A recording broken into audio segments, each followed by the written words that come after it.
اعوذ باللہ السمیع العلیم العظیم الحفیظ بوجہ الکریم وسلطانہ القدیم من الرجس الخبیث المخبث الشیطان اللعین الرجیم وقبیلہ ونفخہ ونفثہ وہمزہ۔ بسم اللہ الرحمن الرحیم۔ تمام نبیوں کے سردار حضرت محمد صلی اللہ علیہ وآلہ وسلم اور تمام مذاہب کے سردار دین اسلام کے پیروکاروں، السلام علیکم۔ طبتم، برکتیں اور رحمتیں ہوں آپ پر۔ سبحانک اللہم وبحمدک لا الہ الا انت استغفرک واتوب الیک۔ اللہم صلی علی سیدنا محمد و ابوئے محمد و آل محمد و صحابہ محمد وبارک وسلم۔ ہم سب اقرار کرتے ہیں کہ اللہ تعالیٰ کے سوا کوئی معبود نہیں ہے، وہ واحد حقیقی ہے، اور ہم سب اقرار کرتے ہیں کہ محمد مصطفیٰ صلی اللہ علیہ وآلہ وسلم اللہ تعالیٰ کے آخری نبی ہیں، ان کے بعد کوئی نبی پیدا نہیں ہوگا۔ عظیم سند کے ساتھ عظیم پیام جو ہے وہ سماعت فرما لیجیے۔ یہ سند آپ کو ابن ماجہ شریف میں مل جائے گی۔ امام رضا بیان کرتے ہیں اپنے والد گرامی امام موسیٰ کاظم سے، وہ بیان کرتے ہیں اپنے والد گرامی امام جعفر صادق سے، وہ بیان کرتے ہیں اپنے والد گرامی امام محمد الباقر سے، وہ بیان کرتے ہیں اپنے والد گرامی امام زین العابدین سے، وہ بیان کرتے ہیں اپنے والد گرامی امام حسین رضی اللہ تعالیٰ عنہ سے، وہ بیان کرتے ہیں اپنے والد گرامی مولا علی شیر خدا رضی اللہ تعالیٰ عنہ۔ اللہ تعالیٰ کی خاص رحمتیں ہوں ان سب پر۔ مولا علی بیان کرتے ہیں محمد مصطفیٰ صلی اللہ علیہ وآلہ وسلم سے، حضور صلی اللہ علیہ وسلم نے فرمایا الایمان معرفۃ بالقلب وقول باللسان وعمل بالارکان۔ خلاصہ اس کا یہ ہے کہ کامل ایمان تین چیزوں کے مجموع کا نام ہے۔ معرفۃ بالقلب، دل سے پہچان، زبان سے اقرار کرنا، اور اپنی طاقت کے مطابق اپنے اعضاء سے عمل کرنا۔ حاضر رحمت میں ربی، آج ہماری گفتگو جو ہے وہ 158 نمبر تک پہنچ گئی۔ 157 نمبر پہ چونکہ حضرت سلیمان علیہ السلام کا ذکر کیا، آپ کی خصوصیات میں سے ایک یہ ہے کہ آپ کے ماتحت جن بھی تھے۔ اس مخلوق پہ آپ کو مکمل اختیار دے دیا گیا تھا، اس لیے ان کے تذکرہ کے بعد اس مخلوق کو میں نے موضوع بنایا ہے۔ کسے؟ جن کو۔ تو آج 158واں نمبر جو ہے وہ اسی مخلوق کے لیے۔ ویسے 2010 میں میں اس ٹاپک کو سنگیت ریڈیو ہیوسٹن پہ بیان کر چکا ہوں۔ 7:11 وینسڈے کا دن ہے، 22 تاریخ ہے، جی ہاں، ستمبر آلموسٹ ختم ہوا جاتا ہے، اور ہم آپ کے ساتھ رہتے ہیں 7 to 9۔ آپ سن رہے ہیں پرائم ٹائم۔ میں ہوں آپ کا ہوسٹ سمیر، اور حسن ابھی اسٹوڈیو کے اندر انٹر ہو چکے ہیں، وہ بھی مجھے جوائن کریں گے۔ چلیں آج آپ کو بتاتے چلیں، مغرب کا وقت جو ہے 7:22 ہے۔ اس وقت ہمارے ساتھ مولانا مختار نعیمی آن لائن ہے، چلیں ان سے ہم بات کرتے ہیں۔ آپ سے گفتگو ہو رہی تھی جنوں کے بارے میں، تو میں نے آپ کو جنوں کی اقسام اور ان کی تخلیق کے بارے میں بتلایا۔ میں نے 9 سال اس ریڈیو کے اوپر روزانہ جو ہے وہ لیکچر دیا ہے۔ اب 2020 میں دوبارہ آپ کی نظر کر رہا ہوں، لیکن تب آڈیو تھا یہ، اور اب یہ ویژول آپ دیکھ رہے ہیں۔ پہلے آپ معنی اور ذرا تلفظ سن لیں۔ جان، میں سورہ رحمان کی آیت نمبر 39 سے پڑھنا چاہتا ہوں۔ بسم اللہ الرحمن الرحیم۔ فَيَوْمَئِذٍ لَا يُسْأَلُ عَنْ ذَنبِهِ إِنسٌ وَلَا جَانٌ۔ قیامت کے دن جب انسان اور جن جھوٹ بولیں گے تو انسانوں اور جنات سے ان کے گناہوں کے بارے میں پوچھا نہ جائے گا، پھر منہ پر مہر لگے گی، ہاتھ پاؤں خود ہی سب بتائیں گے۔ جانن کی جمع آتی ہے جنانن، جانن اس میں جمع بھی ہے۔ اب سورۃ الذاریات آیت نمبر 56، وما خلقت الجن والانس الا لیعبدون۔ میں نے جنات اور انسانوں کو محض اس لیے پیدا کیا کہ وہ صرف میری عبادت کریں۔ جن، ٹھیک ہے؟ دوسرا تلفظ سنا، تیسرا سنیے۔ سورۃ الصافات آیت نمبر 158، وَجَعَلُوا بَيْنَهُ وَبَيْنَ الْجِنَّةِ نَسَبًا وَلَقَدْ عَلِمَتِ الْجِنَّةُ إِنَّهُمْ لَمُحْضَرُونَ۔ اور مشرکین نے اللہ اور جنات کے درمیان سسرالی رشتہ بنا دیا کہ فرشتے بیٹیاں ہیں اور بیویاں جنات میں سے۔ حالانکہ خود اللہ فرماتا ہے کہ جنات کو معلوم ہے کہ اس عقیدے کے افراد عذاب کے سامنے پیش کیے جائیں گے۔ انہم لمحضرون، معلوم ہوا جن جانتے ہیں کہ اللہ واحد حقیقی ہے۔ He is a one, no wife, no son. میں نے یہ 3 آیات اس لیے پڑھی ہیں کہ آپ پر واضح کر سکوں کہ اس مخلوق کے لیے 3 تلفظ، جن، جان، جنتوں، لیکن ہم عام طور پر اور زیادہ تر جن ہی بولتے ہیں۔ لفظ جن قرآن مجید میں 22 مرتبہ آیا ہے۔ قرآن مجید کی ایک سورہ کا نام ہی سورۃ الجن ہے۔ بڑے اعزاز کی بات ہے یہ جنوں کے لیے، کہ جس طرح سورہ انسان ہے اسی طرح سورہ جن ہے، اور مکہ میں ایک مسجد جن ہے، ان کو جنتن بھی کہا گیا ہے، یہ لفظ 10 مرتبہ قرآن مجید میں آیا ہے۔ ان کو جانن بھی کہا گیا ہے، یہ لفظ 7 مرتبہ قرآن مجید میں آیا ہے۔ تو جن کو جن اس لیے کہتے ہیں کہ یہ ہمیں نظر نہیں آتے نارملی۔ یہی وجہ ہے کہ جہاں بہت ہی سبزہ ہو اسے جنت کہتے ہیں، کیونکہ زمین سبزہ کی وجہ سے چھپی ہوتی ہے اور دور سے اگر دیکھیں تو نظر نہیں آتی۔ اب یہ نہیں ہے نا آپ درخت کے نیچے بیٹھے ہوں تو۔ اللہ تعالی نے جنات کو کس سے تخلیق کیا اور کب تخلیق کیا؟ سورہ رحمان کی آیت نمبر 15 ذرا سنیے۔ وَخَلَقَ الْجَانَّ مِن مَّارِجٍ مِّن نَّارٍ، اور جنات کو آگ کے شعلے سے پیدا کیا۔ سورۃ الحجر آیت نمبر 27 ذرا سنیے۔ وَالْجَانَّ خَلَقْنَاهُ مِن قَبْلُ مِن نَّارِ السَّمُومِ، اور اس سے پہلے یعنی انسانوں کی تخلیق سے پہلے جنات کو ہم نے لو والی آگ سے پیدا کیا۔ آیات سن کر برکت حاصل کر لی۔ میں آپ کو خلاصہ بتا دوں، اللہ تعالیٰ نے جن کو آگ کے شعلے کے اس حصے سے پیدا کیا جو گرم تو بہت ہوتا ہے، عام طور پہ نظر نہیں آتا اور دھوئیں سے بھی پاک ہوتا ہے۔ تو یہ میں نے دونوں آیات ملا کر آپ کو خلاصہ سنا دیا۔ پتہ چل گیا کہ جنوں کو کس سے پیدا کیا اور کب جنوں کو تخلیق کیا؟ انسانوں سے پہلے تخلیق کیا، ان سے پہلے فرشتے تھے۔ سورۃ الحجر کی آیت نمبر 27 پڑھی نا میں، تو آپ کو معلوم ہو گیا کہ اللہ تعالیٰ نے جنات کو انسانوں سے پہلا پیدا کیا ہے۔ خلقناہ من قبل، تو چونکہ یہ قبل مضاف نہیں ہے نا اس لیے قبلو ہے۔ اشارۃ النص سنیں ذرا آپ، سورۃ الزاریات کی آیت نمبر 56 میں ترتیب دیکھیں۔ اللہ فرماتا ہے وما خلقت الجن والانس الا لیعبدون۔ تخلیق کا ذکر اللہ نے فرمایا تو پہلے جن پھر انسان، یہ کمال ہے قرآن مجید کا۔ دیکھیے انسان سے پہلے جن تھے تو بیان کرتے ہوئے بھی پہلے جن پھر انسان۔ حاکم امام ذہبی اور سیرت ابن اسحاق کے حوالے سے کہا جاتا ہے کہ خلق الجن قبل آدم بألف عام، آدم علیہ السلام کی تخلیق سے 2000 سال پہلے جنوں کو پیدا کر دیا گیا۔ اب یہ جو صحیح ڈیٹس جو ہیں وہ تو کیلنڈر بن جانے کے بعد بھی پتہ نہیں چلتی، تو ان سے پہلے کیلنڈر سے پہلے سال کتنے مہینوں کا یہ لوگ بناتے رہتے تھے، بیچ میں کیسے ہوتا تھا، کیا تو اس لیے کنفرم نہیں ہے۔ لیکن میں صرف یہ بتانا چاہتا ہوں کہ انسان سے پہلے بنے، ہمیں اس سے غرض ہے نا۔ جنات کا باپ اللہ نے آگ کی لپٹ سے بنایا۔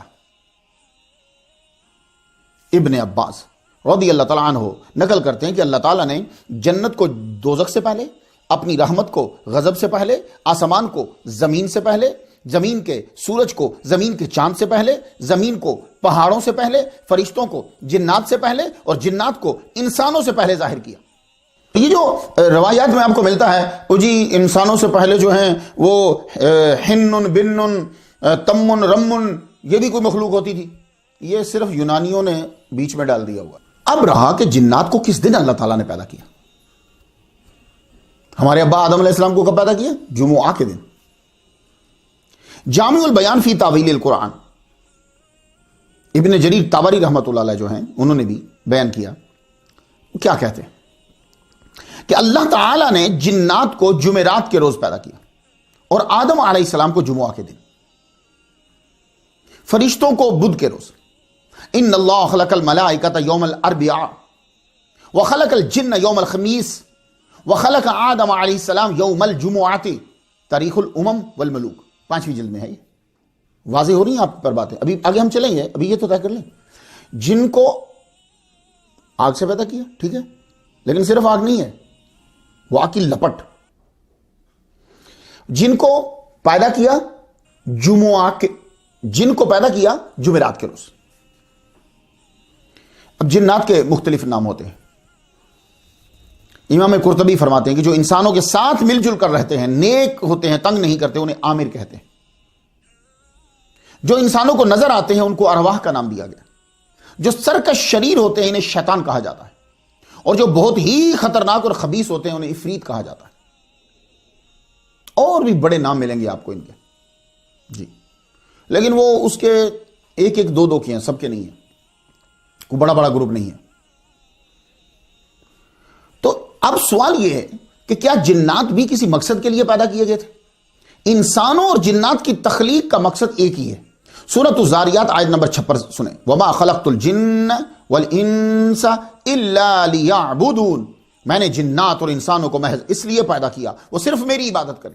انسانوں آپ بھی سن لو اور جن بھی میری تقریر سن رہے ہیں، جن بھی سن لیں، تم دونوں کی تخلیق کا مقصد جو ہے وہ صرف یہ ہے کہ تم عبادت کرو. عبادت مینز صبح سے لے کے پھر صبح تک ہر ایک لمحہ اللہ تعالیٰ کی اطاعت میں، اسے کہتے ہیں عبادت. یہ نہیں ہے کہ نماز پڑھنے کے لیے پیدا کیا،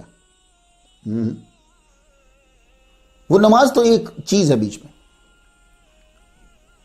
24 گھنٹے ہر لمحہ جنوں کو اور انسانوں کو اس لیے پیدا کیا گیا ہے کہ ہر لمحے اللہ تعالیٰ کی اطاعت کریں. اس سے نکلے. اب سوال، کیا ان میں انبیاء ہوتے ہیں؟ عبادات و احکامات تو انبیاء ہی سکھاتے ہیں.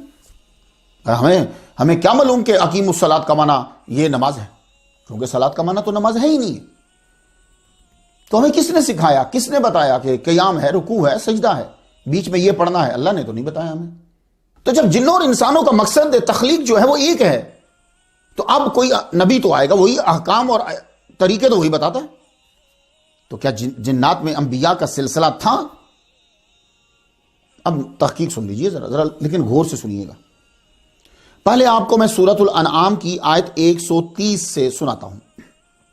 یا معشر الجن والانس الم یاتکم رسل منکم یقصون علیکم آیاتی وینذرونکم لقاء یومکم ھذا قالوا شہدنا علی انفسنا. اے جنات اور انسانوں کی جماعت، کیا تمہارے پاس تم ہی میں سے پیغمبرز نہیں آئے تھے؟ یہ ذرا دیکھیے گا. یا معشر الجن والانس الم یاتکم رسل منکم. یہ جو منکم ہے نا، اس پہ غور کرنا ہے.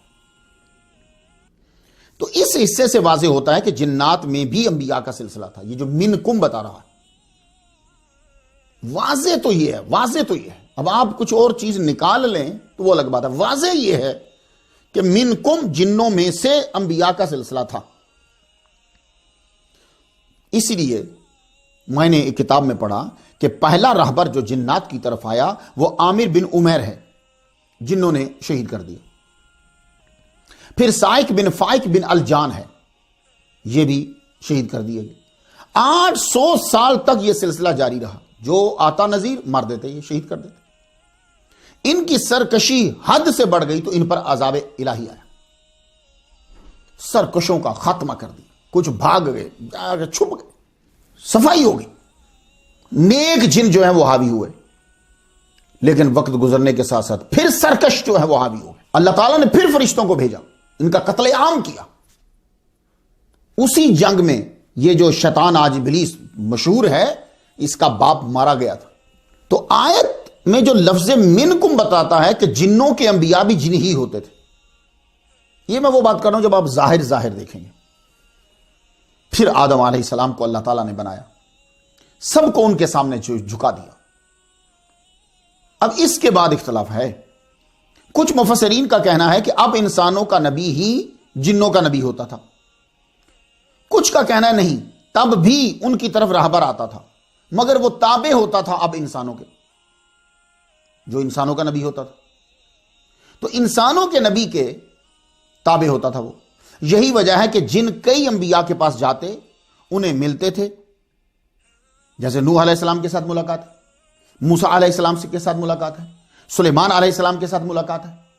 تو وہ کہتے ہیں کہ آدم علیہ السلام کی تخلیق سے پہلے تک تو منکم ہے، یعنی جنوں میں سے ہی آ رہا ہے.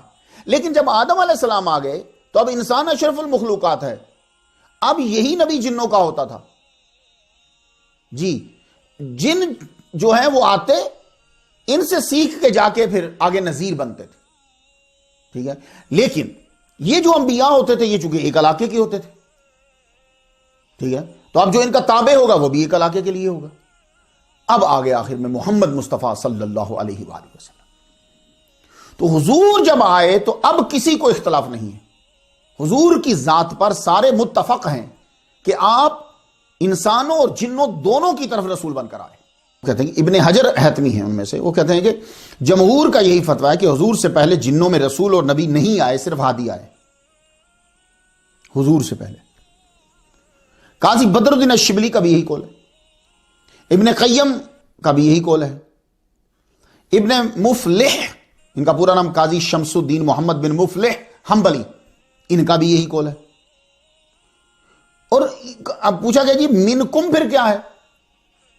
منکم پھر کیا ہے؟ تو کہنے لگے وہ منکم جو ہے وہ انسان ہی ہے، غلبہ کے طور پر وہ آیا ہے. محمد مصطفیٰ صلی اللہ علیہ وآلہ وسلم کی ذات جو ہے اس پر کسی کو اختلاف نہیں. آپ جب آ گئے تو اب جنوں میں کوئی نبی نہیں، آپ ان کی طرف بھی رسول ہیں واضح طور پر. اسی لیے سرکار کو سید الثقلین کہا جاتا ہے. شیخ امام بصیری رحمت اللہ علیہ 25 نمبر سٹوری پہ میں ان کا ذکر کرایا ہوں. کیا کہا آپ نے قصیدہ بردہ شریف میں؟ اسی بات کی طرف تو اشارہ کیا. محمد سید الکونین والثقلین والفریقین من عرب ومن عجم. یہ سید الکونین کیا ہیں؟ والثقلین کیا ہے؟ ثقلین. تو ثقلین کا معنی جن اور انس. سید شیخ ابو بکر بن سالم السقاف رحمت اللہ علیہ درود تاج جنہوں نے لکھا ہے، ان کا ذکر میں 150 نمبر سٹوری پہ کرایا. انہوں نے کیا کہا ہے؟ سید الثقلین نبی الحرمین. سید الثقلین. تو انہوں نے بھی یہ لکھا کہ آپ جنوں انس کے سردار ہیں نبی. مسلم شریف کتاب المساجد و مواضع الصلاۃ، یاد رہے گا آپ کو. یہ جب میں کتاب بتاتا ہوں نا پھر آپ کو حدیث ڈھونڈنے میں آسانی ہو جائے. اگر میں آپ کو نمبر بتاؤں، پیج بتاؤں تو یہ ہر جگہ تبدیلی ہے. اس میں حدیث ہے کہ حضور صلی اللہ علیہ وآلہ وسلم فرماتے، اور یہ حدیث شروع کہاں سے ہوتی ہے؟ فضلت علی الانبیاء بست، مجھے فضیلت دی گئی انبیاء پہ 6 چیزوں میں. تو یہ جو 6 کہا یہ حصر نہیں ہے، حصر نہیں ہے. یہ علماء سمجھیں گے حصر، یہ حصر نہیں ہے. مختلف اوقات میں مختلف خصائص کا تحدیث نعمت کے لیے آپ کا بیان ملتا ہے. جی 6 ہی نہیں ہے، اس کو اثر کہتے ہیں. 6 ہی نہیں، 6. اس 6 والی حدیث میں 5ویں نعمت یہ بیان ہوئی ہے، ارسلت الی الخلق کافہ، کہ میں رسول بنا کر بھیجا گیا ہوں تمام مخلوق کی طرف. اب کافہ سب کو لے آئے گا اندر. جس پہ لفظ مخلوق آتا ہے حضور اس کی طرف رسول آئے. تو مجھے دوسروں پہ گفتگو ابھی نہیں کرنا، لیکن جنوں انس پہ تو مخلوق کا لفظ آتا ہے. تو جن کے بھی، جنوں کے بھی اور انسانوں کے بھی. مسلم شریف میں یہ الفاظ بھی ہیں، بعثت الی الاحمر والاسود، کہ میں بھیجا گیا ہوں احمر کی طرف اور اسود کی طرف. تو آگے محدثین نے تشریح کرتے ہوئے کہا کہ احمر سے مراد انسان ہے، اسود سے مراد جن ہے. تو مسلم شریف کی اس حدیث سے یہ پتا چلا کہ حضور صلی اللہ علیہ وآلہ وسلم احمر اور اسود، انسان اور جن دونوں کی طرف رسول آئے. ایک حدیث سناتا ہوں میں آپ کو، یہ صرف مسند البزار کے اندر ہے، یعنی یہ الفاظ جو ہیں. وہ حدیث کیا ہے؟ ویسے اس حدیث کو ابن ابی حاتم نے بھی اپنی تفسیر میں بیان کیا ہے. وہ حدیث یہ ہے کہ بعثت الی الجن والانس، یہ صرف البزار میں ملے گی آپ کو. تو میں مبعوث کیا گیا ہوں، رسول بھیجا گیا ہوں میں کن کی طرف؟ جنوں کی طرف اور انسانوں کی طرف. تو اب واضح ہو گیا. تو خلاصہ کلام یہ ہے کہ جمہور علماء کا فتویٰ یہ ہے کہ جنوں میں نذیر ہوتے تھے، انبیاء اور رسول نہیں ہوتے تھے. پھر جب انبیاء کا سلسلہ حضرت آدم علیہ السلام سے شروع ہوا تو وہ جس علاقے کا نبی ہوتا تھا وہاں کے جن و انس تابع ہوتے تھے. جب حضور صلی اللہ علیہ وآلہ وسلم تشریف لائے تو آپ تمام ملائکہ جنات اور انسانوں کے رسول ٹھہرے. ٹھیک ہے سر, یہ میں آپ کو جو مشہور ہے جو چل رہا ہے.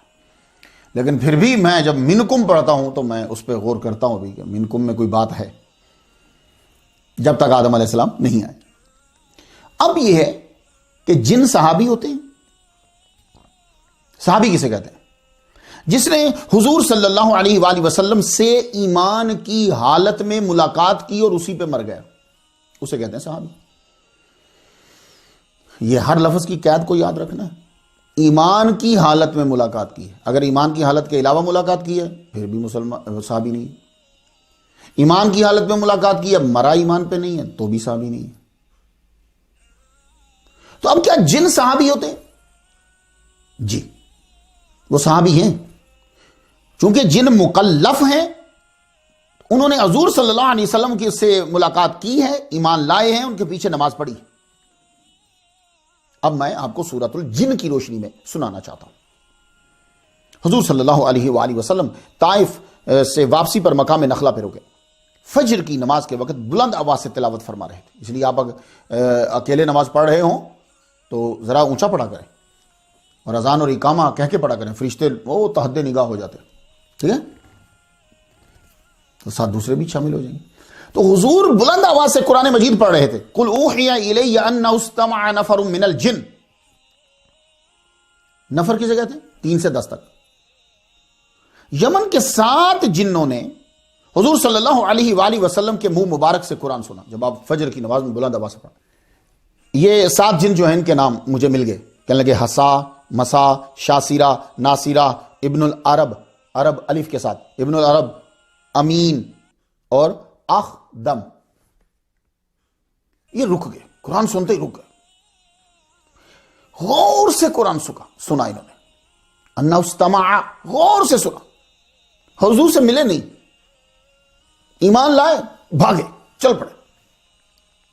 اپنی قوم میں جا کر انہوں نے کہا انا سمعنا قرآنا عجبا. سورہ جن کی آیت نمبر 1. ہم نے عجیب و غریب کلام سنا ہے. اور کلام کی صفت بیان کی, یہدی الی الرشد فآمنا به ولن نشرک بربنا احدا. سورہ جن کی آیت نمبر 2. جو راہ راست کی طرف رہنمائی کرتا ہے وہ کلام سنا, ہم اس پر ایمان لائے, اب ہم ہرگز کسی کو بھی اپنے رب کا شریک نہ بنائیں گے. توحید پر ایمان لے آئے جی. اور سورہ احقاف کی آیت نمبر 30 میں ہے جنہوں نے کہا یہدی الی الحق والی طریق مستقیم. ہم نے وہ کتاب سنی ہے جو موسیٰ علیہ السلام کے بعد نازل کی گئی, جو اپنے سے پہلی کتابوں کی تصدیق کرتی ہے, جو سچے دین اور راہ مستقیم کی رہنمائی کرتی ہے. یہ وہ جنوں سے اپنے گروپ سے باتیں کر رہے ہیں. تو سورہ جن کی آیت نمبر 13 ذرا سنیے.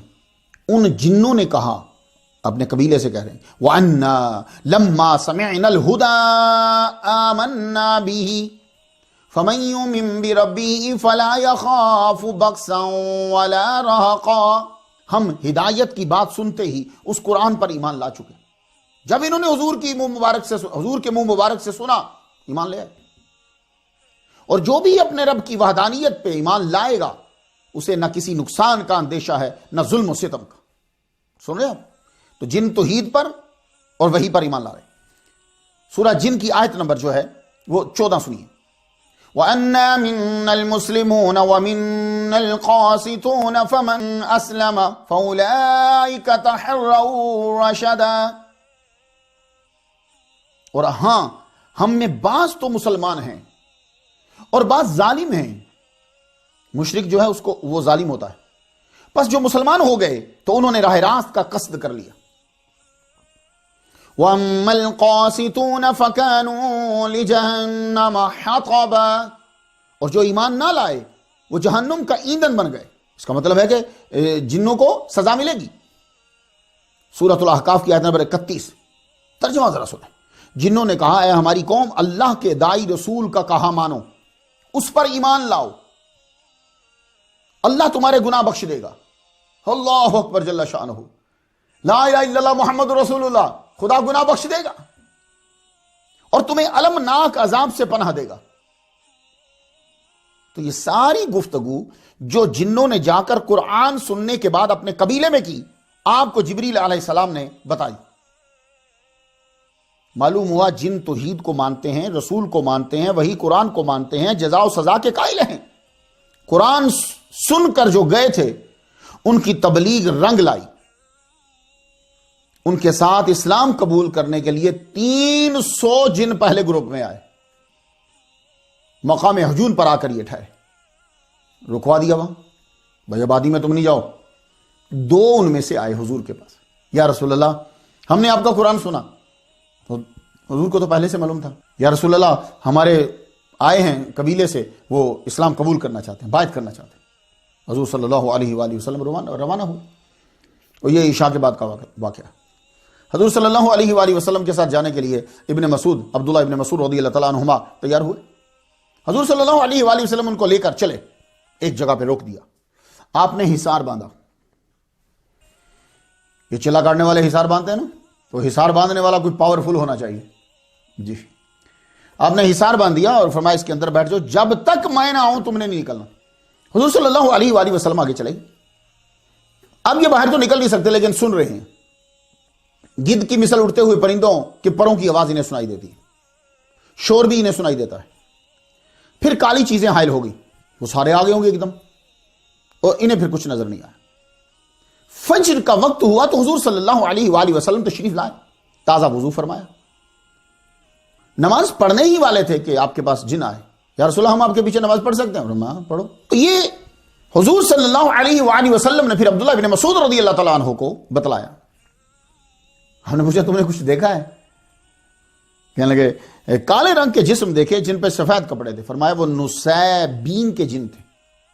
آپ کے پیچھے پھر جنہوں نے نماز ادا کی، اس بات کو مجموع الزوائد نے نقل کیا ہے، باہقی نے نقل کیا ہے، مسند امام احمد نے نقل کیا ہے۔ تو جن صحابی ہوتے ہیں۔ اب سلسلہ جنوں کا جاری ہو گیا، اب آتے جاتے رہتے، اپنی لڑائی میں فیصلے کروانے آتے، حضور سے مسئلے پوچھنے آتے، حضور سے قرآن سیکھنے کے لیے آتے۔ اب لوگ یہ پوچھتے ہیں کہ جنوں کی خوراک کیا ہے؟ لو حدیث ہے ہمارے پاس، سنن ابی داؤد شریف کتاب طہارت، عبداللہ بن مسعود رضی اللہ تعالیٰ عنہما سے روایت۔ اب حدیث برکت کے لیے سنتے جائیے۔ قادم وفد الجن علی رسول اللہ صلی اللہ علیہ وسلم فقالوا یا محمد انہا امتک ان یستنجو بعظم او روثت او حمامت فإن اللہ تعالی جعل لنا فیہا رزق۔ قال فنہا رسول اللہ صلی اللہ علیہ وسلم ان ذلک۔ جنوں نے گزارش کی آپ اپنی امت کو منع فرما دیں کہ ہڈی، لید، مینگنی جو ہوتی اور کوئلہ سے استنجا نہ کریں، کیونکہ ان میں اللہ تعالیٰ نے ہمارے لیے روزی بنائی ہے۔ تو حضور صلی اللہ علیہ وآلہ وسلم نے منع فرما دیا۔ اس سے ہمیں کچھ اندازہ ہوا کہ جن کیا کھاتے ہیں۔ یہ یاد رہے کہ مسلمان جنوں کی خوراک اور کفار جنوں کی خوراک میں فرق ہے۔ مسلمان جن اسی جانور کی ہڈی استعمال کرتے ہیں جو حلال ہو اور جس کو بسم اللہ اللہ اکبر پڑھ کر ذبح کیا گیا، وہ جو ہی اس ہڈی کو پکڑتے ہیں اس پہ گوشت آ جاتا ہے۔ اللہ تعالیٰ نے سسٹم بنایا ہو۔ اب وہ مینگنی جو ہے، کچھ لوگ یہ سمجھتے ہیں کہ شاید وہ گوبر اور مینگنی جن کھاتے ہیں، نہیں۔ مسلم شریف ذرا سنیے کتاب الصلاۃ سے، اور اونٹ کی مینگنی ان کے جانوروں کی خوراک ہے۔ تو اس سلسلے میں ایک اور حدیث سنتے جائیں کہ جن کی خوراک اور کیا ہے۔ صرف یہی نہیں ہے، آپ کا کھانا بھی یہ کھاتے ہیں۔ آپ جب دسترخوان لگاتے ہیں بسم اللہ الرحمن الرحیم نہیں پڑھتے، بسم اللہ علی برکت اللہ نہیں پڑھتے، تو وہ شیطان جنی ہوتے ہیں، وہ آپ کا کھانا کھانے لگ جاتے ہیں۔ اب ذرا مسلم شریف کتاب الاشربہ سے حدیث سنیے۔ جابر بن عبداللہ کہتے ہیں کہ انہوں نے حضور صلی اللہ علیہ وآلہ وسلم کو فرماتے سنا، جب آدمی اپنے گھر میں داخل ہوتا ہے، گھر میں جاتا ہے، گھر میں داخل ہوتے وقت اور کھانا کھاتے وقت اللہ جل جلالہ کا نام لیتا ہے تو قال الشیطان لا مبیت لکم ولا عشاء، تو شیطان اپنے رفقا سے یہ کہتا ہے اب نہ تمہارے رہنے کا ٹھکانہ ہے اور نہ کھانا ہے۔ سن لیجئے۔ اور جب آپ اپنے گھر میں داخل ہوتے ہیں، وہ تالا کھولتے ہیں نا انٹر ہونے کے لیے، تو آپ گھر میں داخل ہوتے ہیں یا کھانا شروع کرتے ہیں اور اللہ کا نام نہیں لیتے تو پھر وہ شیطان کہہ دیتا ہے ادرکتم المبیتا والعشاء، آجو بھائی آجو، اس گھر میں رکو اور کھانا بھی کھاؤ۔ تو آپ کا کھانا جس پہ بسم اللہ نہیں پڑا گیا، اب وہ کھانا شیطان کھانے لگ جائے گا۔ تو اس لیے اپنے کھانوں کو شیطان سے بچاؤ۔ اور شیطان جب کھاتا ہے تو بائیں ہاتھ سے کھاتا ہے۔ لا تاکلوا بالشمال فإن الشیطان یاکل بالشمال، بائیں ہاتھ سے مت کھاؤ، شیطان بائیں ہاتھ سے کھاتا ہے۔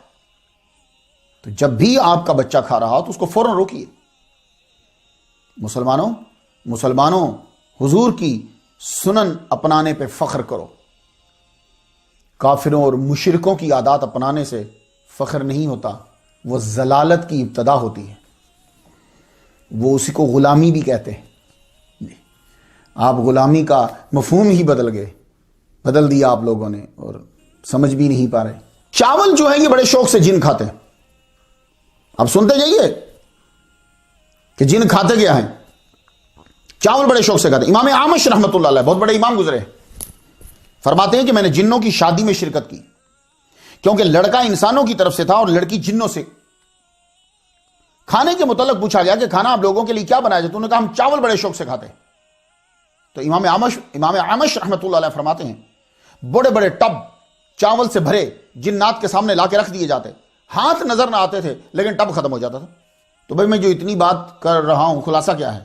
خلاصہ یہ ہے کہ جن کھاتے بھی ہیں، جن پیتے بھی ہیں، ان کے کھانے پینے کی چیزیں ذرا ڈیفرنٹ ہیں، مسلمان جنوں کی ڈیفرنٹ ہیں، کفار کی الگ ہیں، اور جن جو ہیں یہ بائیں ہاتھ سے کھاتا ہے کافر۔ تو ایک قسم جنوں کی وہ ہے کہ جو کھاتے بالکل کھاتے نہیں ہیں، نہ وہ پیتے ہیں نہ وہ کھاتے ہیں۔ خوراک کی بات واضح ہوئی، آگے چلیے۔ جن جو ہے یہ مساجد میں نماز ادا کرتے ہیں آ کر۔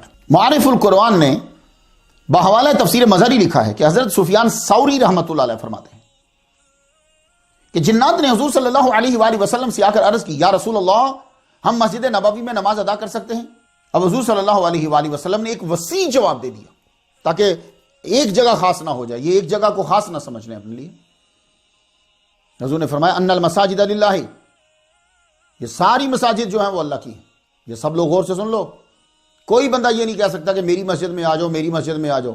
ان المساجد للہ، مسجدیں اللہ کی ہوتی ہیں، اس لیے مسجد بیچ نہیں سکتے، مسجد کو زکوٰۃ نہیں لگتی۔ تو کوئی آدمی یہ نہیں کہہ سکتا کہ یہ مسجد میری ہے، آپ آ کے یہاں شرک کر سکتے ہیں۔ تو حضور نے فرمایا ان المساجد للہ، سب مساجد اللہ کی ہیں۔ تم دور دراز بھی ہوتے ہو تو ضروری نہیں کہ مسجد نبوی میں ہی آ کر نماز ادا کرو، تم وہاں اپنی جگہوں پہ بھی ادا کر سکتے ہو۔ تو مسجد نبوی میں اجازت دے دی، لیکن ساتھ مسئلہ بھی بتا دیا۔ تو مسجد نبوی میں جن آتے، مسجد نبوی میں حضور صلی اللہ علیہ وآلہ وسلم کی اقتداء میں نماز ادا کرتے تھے بعض اوقات۔ حضرت عثمان بن صالح فرماتے ہیں کہ مجھے ایک جن، اس نے حضور صلی اللہ علیہ وسلم کے ہاتھ پہ اسلام قبول کیا تھا، اپنا نام عمر بتایا۔ انہوں نے بتایا کہ جب میں حضور صلی اللہ علیہ وآلہ وسلم سے ملا تھا تو اس وقت آپ سورۃ النجم کی تلاوت فرما رہے تھے، اور جب سجدہ آیا تو میں نے حضور کے ساتھ سجدہ کیا۔ اللہ اکبر، اللہ اکبر۔ ایسے جنوں سے دوستی کرنی چاہیے۔ تو اس نے حضور صلی اللہ علیہ وآلہ وسلم کے ساتھ سجدہ تلاوت کیا۔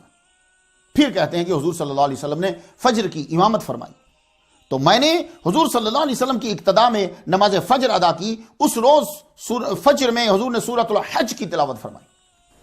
حضور صلی اللہ علیہ وآلہ وسلم نے جنات کو سورۃ الرحمن سنائی۔ جنات قرآن بھی سنتے ہیں، اس لیے قرآن پڑھا کرو۔ یہ مسلمان جنوں کی بات کر رہا ہوں، جب کبھی آپ ہوں تو بلند آواز سے بھی پڑھا کریں۔ سورۃ الرحمن کے اندر فَبِأَيِّ آلَاءِ رَبِّكُمَا تُكَذِّبَانِ، اس میں کما دو کے لیے، کا کما کم، کے کما کننا، اور تکذبان یہ تسنیہ، یہ بھی دو کے لیے۔ یہ دو کون ہیں بھائی؟ کما دو کو کہتے ہیں نا، عربی میں یو جو ہے نا، کا یو، کما یو، کم یو، لیکن ہمارے یہاں فرق ہوتا ہے، کا ایک یو، کما دو یو، اور کم مور دین 3 یو۔ تو یہ کما دو کون ہیں؟ تو کذبان میں دو کون ہیں؟ تسنیہ کا صیغہ ہے۔ بھائی یہ جن اور انس ہیں. تو اس سورہ میں بیک وقت جنات اور انسانوں کو صراحت سے مخاطب کیا. دونوں کو اللہ کی بے شمار نعمتیں یاد دلائی گئی ہیں, دونوں کو, جنوں کو اور انسوں کو. کبھی غور کیا آپ نے؟ فَبِأَيِّ آلَاءِ رَبِّكُمَا تُكَذِّبَانِ, بارہا آپ نے سنا ہوگا, لیکن یہ دھیان نہیں دیا ہوگا کہ اللہ جن اور انس دونوں کو واضح صورت میں کہہ رہا ہے, تم دونوں. جب اس میں خطاب جنوں کو بھی ہے اور ذکر جنوں کا بھی ہے تو ضرور حضور صلی اللہ علیہ وسلم نے ان تک یہ پیغام پہنچایا ہوگا. یہ ہو ہی نہیں سکتا. جی کم فانذر, میرے سرکار تو ڈرتے ہی نہیں ہے نا کسی سے. آپ تو اللہ کہے گا تو آپ جائیں گے. کم فانذر. ترمذی شریف, بائحاقی دلائل النبوہ میں ابن ابی دنیا نے الشکر میں حدیث لکھی ہے, سماعت فرمائیں ذرا. حاکم نے اس حدیث کو صحیح کہا ہے. خرج رسول اللہ صلی اللہ علیہ وآلہ وسلم علی صحابہ فقرأ علیہم سورة الرحمن من اولها الى آخرها فسکتوا فقال لقد قرأتها على الجن ليلة الجن فكانوا احسن مردودا منكم كنت كلما آتيت على قوله فبأي آلاء ربكما تكذبان قالوا لا بشيء من نعمك ربنا نكذب فلك الحمد. حضور صلی اللہ علیہ وآلہ وسلم ایک مرتبہ صحابہ کے پاس تشریف لائے, مکمل سورۃ الرحمن کی تلاوت فرمائی. صحابہ خاموشی سے سنتے رہے. حضور صلی اللہ علیہ وسلم نے فرمایا میں نے یہ سورہ رات کے وقت جنوں پہ تلاوت کی تو ان کا رد عمل تم سے اچھا تھا. میں جب بھی فَبِأَيِّ آلَاءِ رَبِّكُمَا تُكَذِّبَانِ پڑھتا تھا تو وہ کہتے تھے اے ہمارے پروردگار ہم تیری کسی نعمت کو نہیں چھٹلاتے, حمد تیرے ہی لیے. تو آپ بھی جب کبھی فَبِأَيِّ آلَاءِ رَبِّكُمَا تُكَذِّبَانِ پڑھیں تو اس جملے کو دہرائیں. حضور پسند فرماتے ہیں. وہ کیا جملہ ہے؟ لا بشیء من نعمک ربنا نکذب فلک الحمد.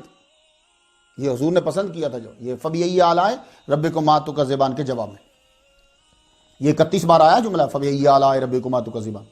حضور صلی اللہ علیہ وآلہ وسلم نے ابلیس کے پڑپوتے کو 7 صورتیں سکھلائیں. تو جن قرآن آ کے سیکھتے ہیں. ظاہر ہے جب قرآن پر ایمان لانا ضروری ہے, حضور پر ایمان لانا ضروری ہے, تو جو مسلمان جن ہوگا وہ قرآن سیکھے گا.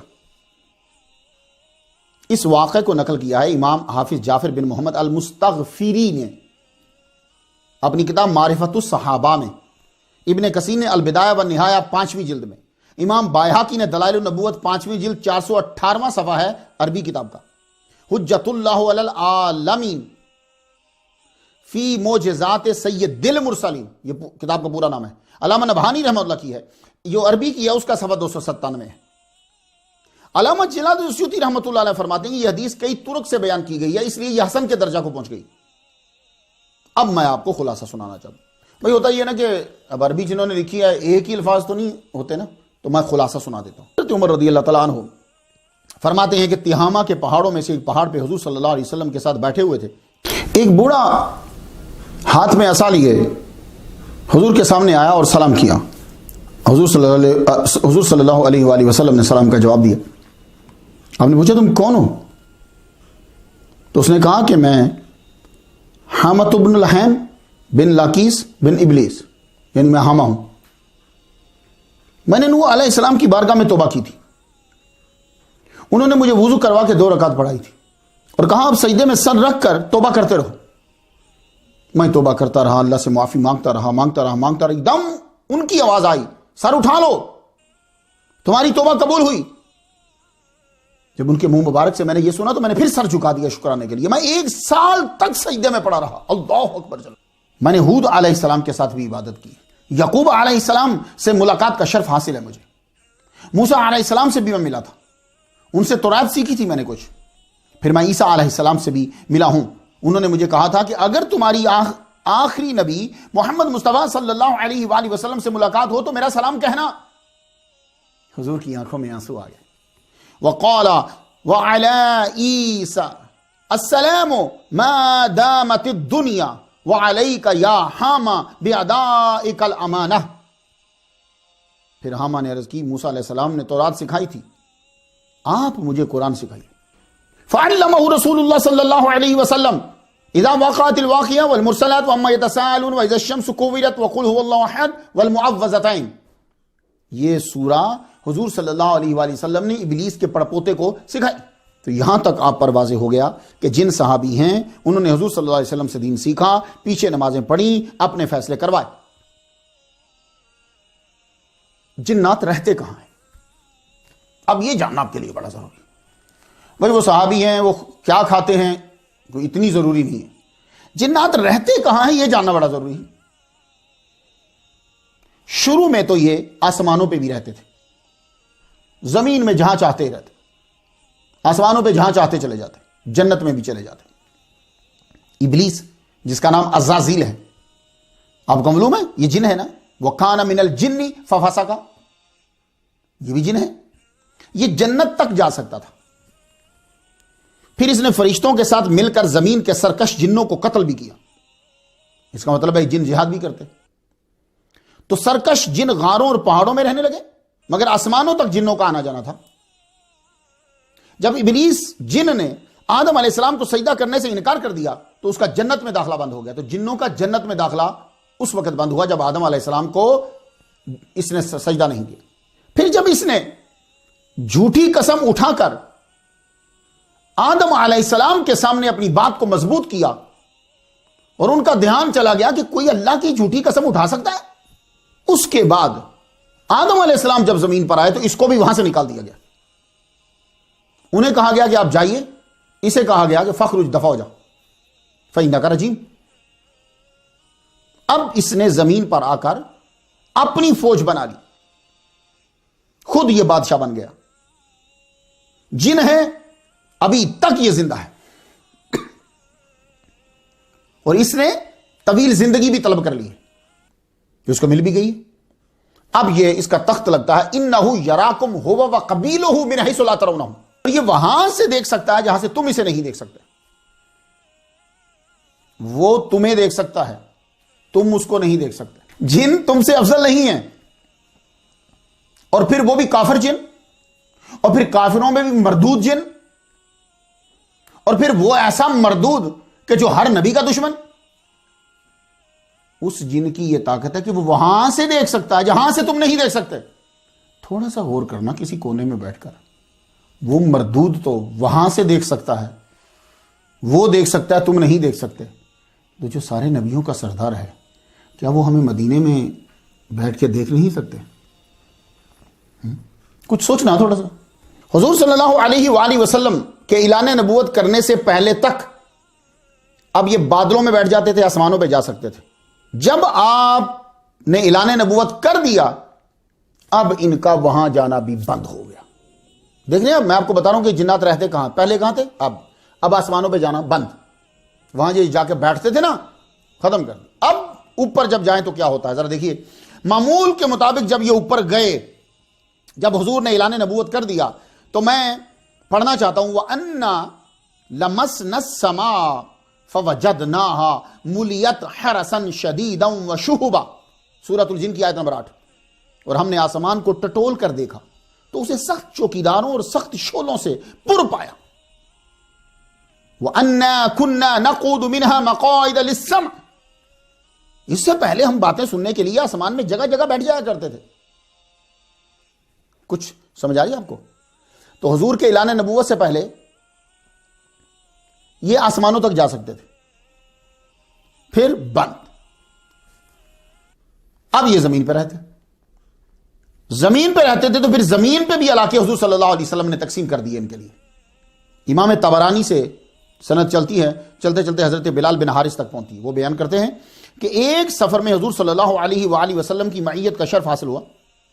راہ میں حضور صلی اللہ علیہ وسلم رفع حاجت کے لیے گئے. میری ڈیوٹی اس وقت پانی پیش کرنے کی تھی. میں دور کھڑا تھا اور میں نے جھگڑے کا شور میں نے سنا. لگتا ہے آپ ویسے ہی واپس آ گئے. وضو کے لیے پانی طلب کیا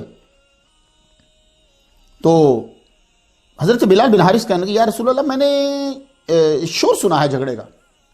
اب حضور کا جواب سنیے. فرمانے لگے اختصم عندی الجن المسلمون والجن المشرکون، مسلمان اور مشرک جن اپنا جھگڑا لائے تھے میرے پاس کہ آپ ہمارے علاقے مخصوص کیجئے، الگ کیجئے. ہم مشرکوں کے ساتھ مسلمان جن کہنے لگے ہم مشرکوں کے ساتھ نہیں رہ سکتے، تو حضور صلی اللہ علیہ وآلہ وسلم نے پھر علاقے تقسیم کر دیے کہ مسلمان جن بستیوں اور پہاڑوں میں رہیں گے اور مشرک جن سمندری جزیروں اور گہری کھائیوں میں رہیں گے. میرے نبی کا آرڈر. یا دیکھ لیجئے، میں آپ کو سٹیپ بائی سٹیپ بتاتا آ رہا ہوں کہ جنات کہاں کہاں رہتے تھے اور کیا کہاں سے ان کو نکالا گیا. تو برے جن دوسرے ٹھکانے بھی بنا لیتے. حضور نے تو تقسیم کر دی، تو کیا وہ حضور کی بات مان رہے ہیں؟ نہیں، تبھی تو کافر ہیں. اب کیا ہے کہ اور بھی جگہ ہیں کہ جہاں جن جا کے ٹھکانہ بنا لیتے. ان میں سے گندگی کے ڈھیر، بیت الخلا، ریسٹ روم جو ہے، ٹوائلٹ، یہاں بھی جن رہتے ہیں. اب حدیث ذرا سن لیجیے، حضور کیا فرماتے ہیں؟ ان هذه الخشوش محتضرة فاذا دخل احدكم الخلاء فليقل اللهم انی اعوذ بک من الخبث والخبائث. رفع حاجت کی جگہ کی طرف اشارہ کرتے ہوئے فرمایا یہ جہاں رفع حاجت کی جاتی ہے جن و شیاطین موجود ہوتے ہیں. جو بھی رفع حاجت کی غرض سے آئے چاہیے کہ کہے اے اللہ میں خبث یعنی مذکر جن، خبائث مؤنث شیاطین سے میں تیری پناہ مانگتا ہوں. مصنف ابن ابی شیبہ نے کتاب الطہارت میں یہ لکھا، مسند امام احمد میں ہے، جامع المسانید و سنن چوتھی جلد اور عربی کی جو ہے اس کا 596 صفحہ ہے، ابن ماجہ شریف کتاب الطہارہ کے اندر. یاد رکھیں کہ جہاں گندگی ہوگی وہاں جن ہوگا. وہ پلیتی جو ہے وہ شرک کی ہو یا پلیتی ظاہری غلاظت ہو، وہاں مشرک جن ہوتے ہیں، گندے جن وہاں رہتے ہیں. اس لیے جتنے بھی سن رہے ہیں آپ لوگ اپنے بچوں کو سکھا دیجیے کہ بیٹے داخل ہونے سے پہلے اللہم انی اعوذ بک من الخبث والخبائث پڑھ لو. اب کیا ہوگا اگر وہ وہاں ہوں گے تو ان کے اور آپ کے درمیان کرٹن آ جائے گا تو وہ جن آپ کو دیکھ نہیں سکے گا. اتنی پاور ہے اس جملے کی. آپ اس کو جو ہے نا وہ پرنٹ کر کے باہر لگا سکتے ہیں تاکہ ایک دم بچوں کو یاد آ جائے. باہر ہو، اندر نہیں، باہر کہ رستے میں جاتے ہو ایک دم نظر پڑ جائے. اپنے سب اہل خانہ کو یاد کروا دو. زمین میں جو سوراخ ہوتے ہیں نا ان سوراخوں میں بھی جن رہتے ہیں. اب اس میں قسم ہے اچھے بھی ہو سکتے ہیں برے بھی.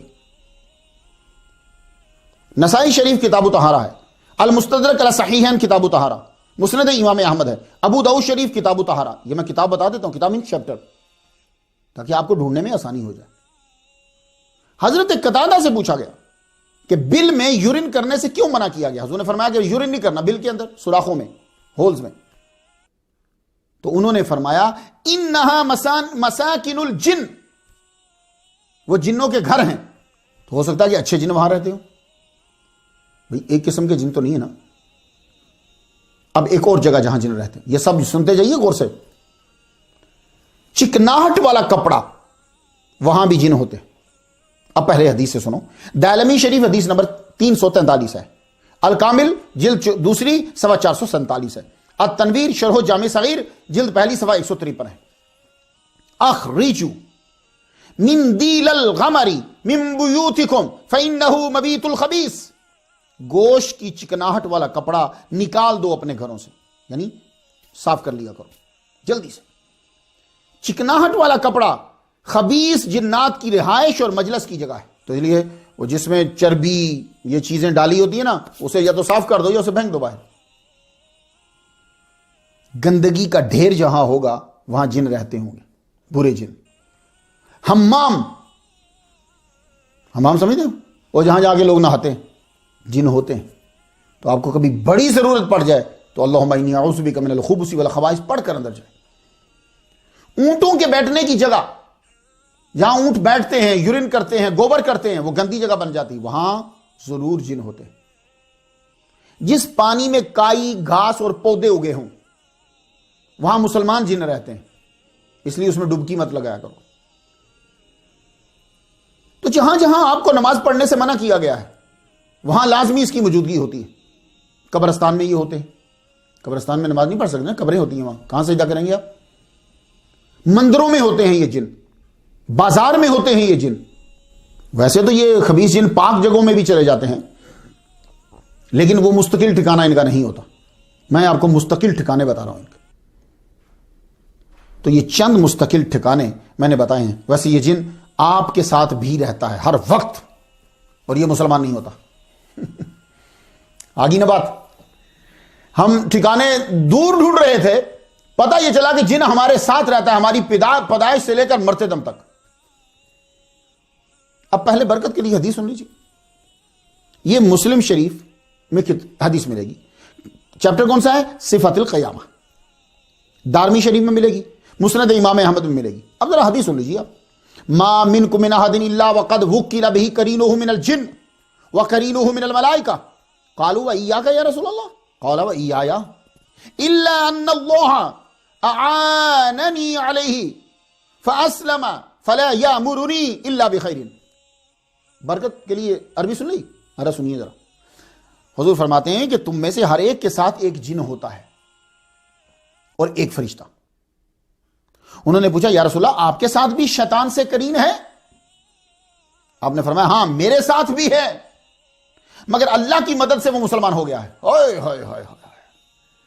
ان اللہ اعاننی علیہ فاسلم، وہ کافر جن جو میرے ساتھ تھا وہ مسلمان ہو گیا ہے. اب وہ مجھے صرف خیر ہی کا حکم دیتا ہے.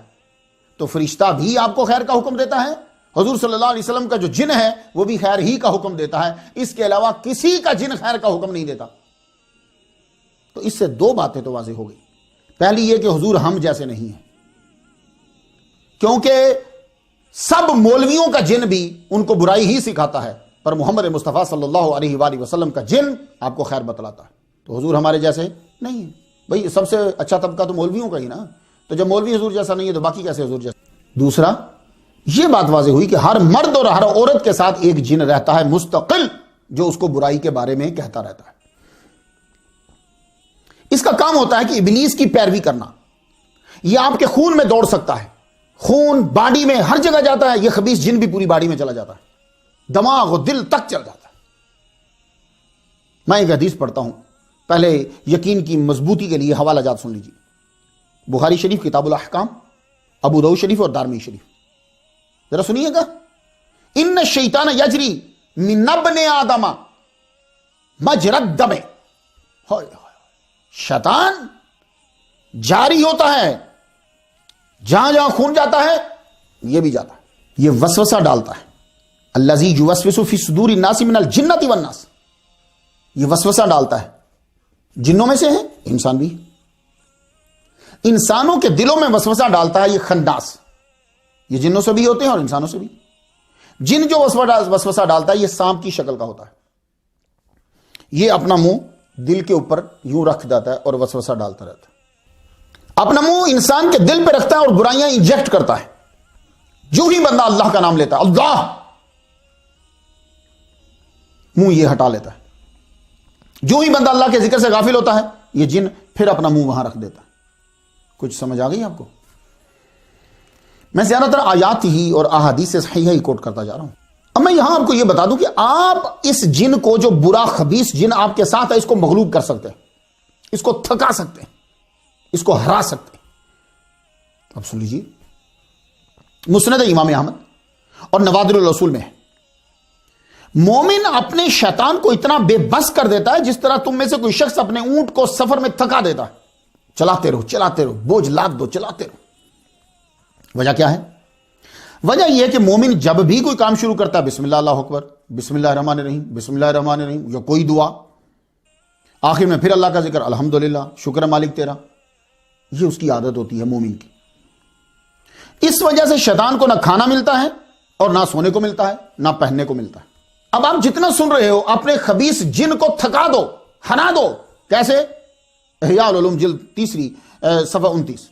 حضرت قیس بن الحجاج حمیری رحمۃ اللہ علیہ فرماتے ہیں کہ میرے شیطان نے مجھے بتایا کہ میں جب تجھ میں داخل ہوا تھا تو میں کتے کے چھوٹے پلے جتنا تھا، اور آج چڑیا کی مانند ہوں، چھوٹا ہو گیا ہوں. میں نے پوچھا ایسے کیسے ہوا؟ شیطان بولا آپ کی ہر وقت کی تلاوت کلام پاک نے مجھے کمزور کر دیا. وہ ہر وقت قرآن پڑھتے رہتے تھے، قرآن پڑھتے. تو آپ اپنے شیطان کو کمزور کر سکتے ہو، تھکا سکتے ہو، قرآن مجید پڑھتے رہو یا ہر شے کی دعا یاد کر لو. اور اگر یہ سب نہیں ہو رہا تو بسم اللہ تو آتی ہے نا بھائی. ہر کام سے پہلے بسم اللہ بسم اللہ بسم اللہ. میں ایک بات بتاؤں آپ کو، اب تو بزرگوں سے ملنا چھوڑ دیا ہے، بزرگوں کے پاس بیٹھتے نہیں. ماں باپ کے پاس بیٹھے بھی ہوں تو بھی ہم سل کے اوپر ہوتے ہیں. وہ تو ماں باپ کے پاس تب جاتے ہیں جب بجلی چلی جائے یا وائی فائی چلا جائے. پرانے دور میں بیٹھتا، میں اب بھی بوڑھوں کے پاس ہی بیٹھتا ہوں. بسم اللہ بسم اللہ بسم اللہ. یہی دادی نانی کرتی تھی نا. کوئی یاد آیا کسی بندے کو؟ بسم اللہ بسم اللہ بسم اللہ. شیطان کو تو ویسے ہی تھکا دیتے تھے وہ. تو معلوم ہوا کہ آپ قرآن مجید کی زیادہ تلاوت کر کے اپنے ساتھی شیطان کو مغلوب رکھ سکتے ہیں. ایک مومن کے پیچھے ایک خبیث جن نہیں، کئی خبیث جن لگے ہوتے ہیں بھائی. آپ ایک جن کو رو رہے ہو، کئی خبیث جن آپ کے پیچھے لگے ہوتے ہیں. میں نے بچپن میں ایک دفعہ ایک کتاب میں پڑھا تھا کہ 160 فرشتے صرف آپ کی حفاظت کے لیے اللہ نے آپ کے سر کے ارد گرد رکھے ہوتے ہیں، ورنہ یہ جن آپ کو اٹھا کے لے جائیں. مجھے آج سمجھ آئی تحقیق کرتے ہوئے. جی آپ اپنے آپ کو ایسے ہی، آپ بڑی بلا ہو، آپ حضور کا کلمہ پڑھنے والے ہو، تمہاری تو Z+ جو ہے وہ سیکیورٹی ہے جناب. آپ کبھی اپنا مقام تو سمجھتے مسلمانوں، خدا قسم آپ نے اپنا مقام سمجھا ہی نہیں ہے. اپنے آپ کو ذہنی طور پر ہر لحاظ سے دوسروں کا غلام بنا لیا. تم تو سید الانبیاء کے امتی تھے یار. اب یہ ایک جن ہے جس کا نام ولہان ہے. یہ کیا کرتا ہے؟ یہ جب آپ وضو کر رہے ہوتے ہیں یہ تب خباستیں کرتا ہے. پانی ضائع کروا دے گا، آپ سے ٹوٹی کھلوا دے گا اور آپ کو باتوں میں لگا دے گا، پانی ضائع ہوتا رہے گا. یہ اسی خبیث کا کام ہوتا ہے. یا کیا کرے گا؟ آپ سے وضو اتنی تیزی سے کروا دے گا کہ یہ چیزیں سوکھی رہ جائیں گی. اس کو پتا ہے کہ یہ سوکھی رہ گی تو نماز نہیں ہوگی. یا آپ سے آپ کے جو ٹخنے ہیں، ایڑیے ہیں، وہ سوکھی رکھوا دے گا. یہ وضو کے اندر مسئلے پیدا کرتا ہے. آپ نے ساکس پہنی ہوئی ہیں کپڑے کی، اس کے اوپر مسا کروا دے گا، کیونکہ چمڑے پہ مسا ہوتا ہے نا، کپڑے پہ نہیں ہوتا. تو وہ کپڑے پہ کروا دے گا. کیوں؟ اس کو پتا ہے کہ اگر اس کا وضو ٹھیک نہیں ہوگا تو نماز ٹھیک نہیں ہوگی، میں اس کا وضو کا بھٹا بٹھاؤں. تو یہ ولہان کا کام ہے، وہ آپ کے وضو کا بھٹا بٹھا دے گا. تو وضو اسی طرح کیا کرو جیسے محمد مصطفیٰ صلی اللہ علیہ وسلم نے بتلایا ہے. ایک اور خبیث جن ہے، اس کا نام خنزب ہے. یہ کیا کرتا ہے؟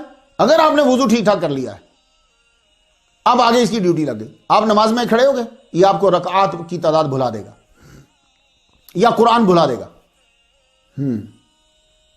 یہ کیا کرے؟ چونکہ یہ خون کی نالیوں میں داخل ہو جاتے ہیں نا، خون کے ساتھ دوڑتے ہیں، تو یہ وہاں فلٹر میں پہنچ کر کیا کرتا ہے؟ ایسی کلک کرے گا، آپ کا دھیان ادھر چلا جائے گا، آپ یا تو قرآن بھول جاؤ گے یا آپ رکعات کی تعداد بھول جاؤ گے. یہ اس خنزب کا کام ہے خبیث. یہ جو آپ کو مرگی پڑتی ہے، جو طاعون ہے اور بعض بیماریاں، ان کا سبب بھی یہ خبیث جن ہوتے ہیں. کیونکہ یہ شیطان جو ہے یجری من ابن آدم مجری الدم، یہ اندر بھی چلا جاتا ہے. امام ابو الحسن اشعری رحمۃ اللہ فرماتے ہیں کہ جن جسم میں داخل ہو کر اسے دیوانہ سا بنا دیتے ہیں. مسند امام احمد دارمی اور طبرانی میں ہے. حضرت ابن عباس سے روایت ہے، ایک عورت اپنے بیٹی کو لے کر حضور صلی اللہ علیہ وآلہ وسلم کے پاس آئی. وہ عرض کرتی، یا رسول اللہ، اسے صبح و شام دیوانگی کا دورہ پڑتا ہے، ہم سے اب برداشت نہیں ہوتا. یا رسول اللہ آپ کچھ توجہ فرمائیے. حضور صلی اللہ علیہ وآلہ وسلم نے اس کے سینے پر ہاتھ پھیرتے ہوئے کچھ پڑھا، دعا فرمائی. ایک دم اس کو کیا جب آئی تو اس کے اندر سے ایک ایسی چیز منہ سے نکل کے بھاگی جس کی شکل جو ہے وہ کتے کے پلے جیسی تھی. حضور نے فرمایا یہ جن تھا اندر اس کے جو اس کو ڈسٹرب کر رہا تھا. تو یہ آپ کے اندر داخل ہو کر آپ کو خراب کرتے ہیں. یہ طاعون جو پھیلتا ہے یہ دشمن جن کی وجہ سے پھیلتا ہے. مسند امام احمد المصنف دلائل النبوت حدیث سنیں آپ. فناء امتی بالطعن والطاعون فقیل یا رسول اللہ هذا الطعن قد عرفناه فما الطاعون قال وخز اعدائكم من الجن وفي كل شهداء. میرے امتی کی موت قتل سے ہو یا طاعون سے، ہر حال میں رتبہ شہادت ہے. عرض کی طعن کا مطلب قتل تو معلوم ہے، یہ طاعون کیا ہے؟ فرمایا یہ تمہارے دشمن جنات کی شدت ہے. اوے ڈاکٹر، ہر آدمی جو ہے وہ اپنی اپنی تجیح پیش کرتا ہے نا. جس طرح علاج کے طریقے جدا جدا ہیں، ایسے تجیحات بھی جدا جدا ہیں. نظر بد لگاتے ہیں یہ خبیث. ان نظرۃ سہم من سہام ابلیس مسمومۃ، یہ اس کے تیروں میں سے ایک تیر ہے۔ یہ برے خبیث جن جو ہیں انسانی شکل میں آ کر حدیثیں جھوٹی بنا کر لوگوں کو سناتے ہیں، ایسی احادیث سناتے ہیں جن سے امت مسلمہ میں انتشار ہو، لوگ حضور صلی اللہ علیہ وسلم کو اپنے برابر سمجھیں، جنہوں نے اسلام ہم تک پہنچایا ہے ان کا کردار مشکوک ہو، جس کتاب پہ ہمارا دار و مدار ہے قرآن، اس کی افاقیت اور افادیت پہ شک آئے، اس طرح تبلیغ کریں۔ بھائی تین ہی تو چیزیں نا آپ کی، حضور ہیں اور حضور کا پیام پہنچانے والے صحابہ ہیں اور قیامت تک آپ کے ساتھ کتاب ہے، یہ تین ہی تو چیزیں ہیں۔ تو خبیث جن کیا کرتے ہیں، وہ تینوں میں ڈاؤٹڈ، تینوں میں ان کو تینوں کو کمزور کریں گے۔ حضور کو آپ کے برابر لاؤ، صحابہ کو کردار ہی مشکوک کر دو، قرآن کو کتابی نہیں ہے صحیح۔ حضرت سفیان ثوری رحمۃ اللہ علیہ فرماتے ہیں، مجھے ایک شخص نے بتایا کہ مینا میں خبیث جن، شیطان من گھڑت احادیث لوگوں کو سنا رہا ہے اور لوگ سن کر لکھ رہے ہیں۔ یہی وجہ ہے کہ آج اگر کوئی آگے جن کہہ دے جی میں صحابی ہوں تو اس کو دیکھنے والا تابعی نہیں بنے گا۔ بلکہ میں نے تو یہاں تک مسئلہ سنا ہے کہ اگر کوئی جن آپ کو ذبیحہ کر کے دے تو آپ اس کا ذبیحہ نہیں کھائیں گے۔ اب جن جہاں آپ کی باڈی میں دخل اندازی کرتا ہے وہاں اور چیزوں میں بھی کرتا ہے۔ یہ جو ہجڑے پیدا ہوتے ہیں، خنسا جس کو عربی میں کہتے ہیں، خنسا آپ ہجڑا کہتے ہیں، یہ جن کی سبقت کی وجہ سے پیدا ہوتا ہے۔ جب خامد وظیفہ زوجیت ادا کرنے کے وقت پہلے بسم اللہ الرحمن الرحیم نہیں پڑھتا تو جن شریک ہو جاتا ہے، یا جب خامد ایام مخصوصہ میں وظیفہ زوجیت ادا کرے تو بقول ابن عباس جو بچہ پیدا ہوتا ہے وہ خنسا ہجڑا پیدا ہوتا ہے۔ تو اکثر لوگ حیران ہو جاتے ہیں یار یہ جن کے ساتھ کیسے انسان مل سکتا ہے؟ تو بھائی یہ جو آپ خواب میں آپ کے اوپر غسل واجب ہوا ہے وہ کون آیا تھا؟ وہ جن ہی تو آیا تھا۔ کبھی غور کیا آپ نے کہ آپ پہ غسل واجب ہو گیا؟ کیوں؟ وہ عورت کی شکل میں آ گیا۔ جن کی شادی نہیں ہوئی یا خامد پاس نہیں ہے، وہ کلام نہ پڑھتی ہو تو یہ خبیث اس پہ قابو پا لیتے۔ ایسا جب کبھی ہو تو پہلی بات یہ ہے کہ اکیلے کمرہ میں مت سوئیں، دوسرا سورہ حشر کی آخری آیات کا تعویذ باندھیں۔ میں آخر میں بتاؤں گا آپ کو پڑھنے کے لیے کہ کیسے آپ نے بچنا ہے، لیکن ابھی بس سنتے جائیں مسائل۔ جب کبھی مرد یا عورت کو محسوس ہو کہ جن مرد یا عورت گناہ پہ اکسا رہا ہے یا رہی ہے تو آپ اسے قرآن کا وہ حکم سنائیں جو اللہ نے بتایا کہ بلا نکاح تعلق کی سزا سنائیں کہ کیا ہے۔ اللہ آپ کو محفوظ فرما لے۔ یہ جن انبیاء کے دشمن ہوتے ہیں، جس طرح انسان انبیاء کے دشمن ہوتے ہیں نا، اس طرح یہ جن بھی نبیوں کے گستاخ، نبیوں کے دشمن، نبیوں کے قاتل۔ پہلے آیت سنیں، سورۃ الانعام آیت نمبر 112۔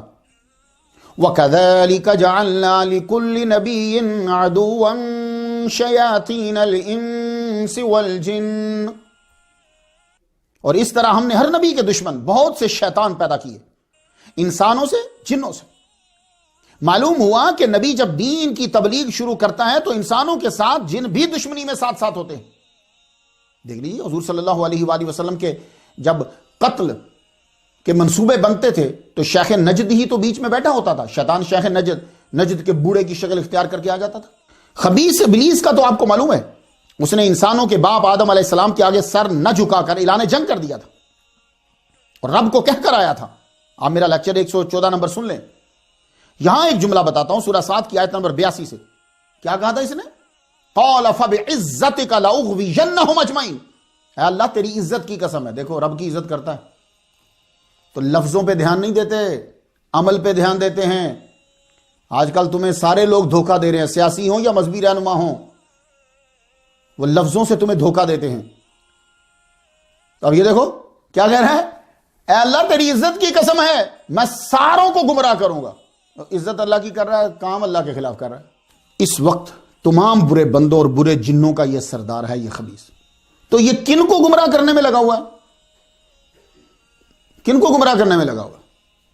یہ سیلمے کے آگے نہیں بیٹھا ہوتا، یہ کلب کے آگے نہیں بیٹھا ہوتا، یہ جوئے خانے کے آگے نہیں بیٹھا ہوتا، یہ مسجد کے آگے بیٹھا ہوتا ہے۔ جی کیوں؟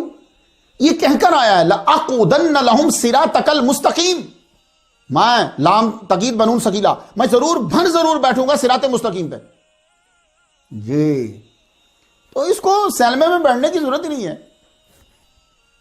یہ مسجد کے آگے بیٹھے گا۔ یہ کافر جن، مشرکین یہ کافر جن مشرکین کو اکساتے کہ حضور کو قتل کرو، ان سے لڑو۔ حضرت عباس بن عامر بن ربیعہ رضی اللہ تعالیٰ عنہ فرماتے ہیں کہ میں ایک روز حضور کے ساتھ تھا، ایک آواز آ رہی تھی محمد کے خلاف لڑو، محمد کے خلاف لڑو، نعوذ باللہ۔ تھوڑی دیر میں ایک دھماکے کی آواز آئی، میں نے عرض کیا یا رسول اللہ یہ آواز کیسی ہے؟ حضور نے فرمایا وہ جن جو کفار کو میرے خلاف بھڑکا رہا تھا اسے ایک مسلمان جن نے مار دیا، یہ دھماکہ اسی کے مرنے کا۔ اللہ اکبر جل شانہ۔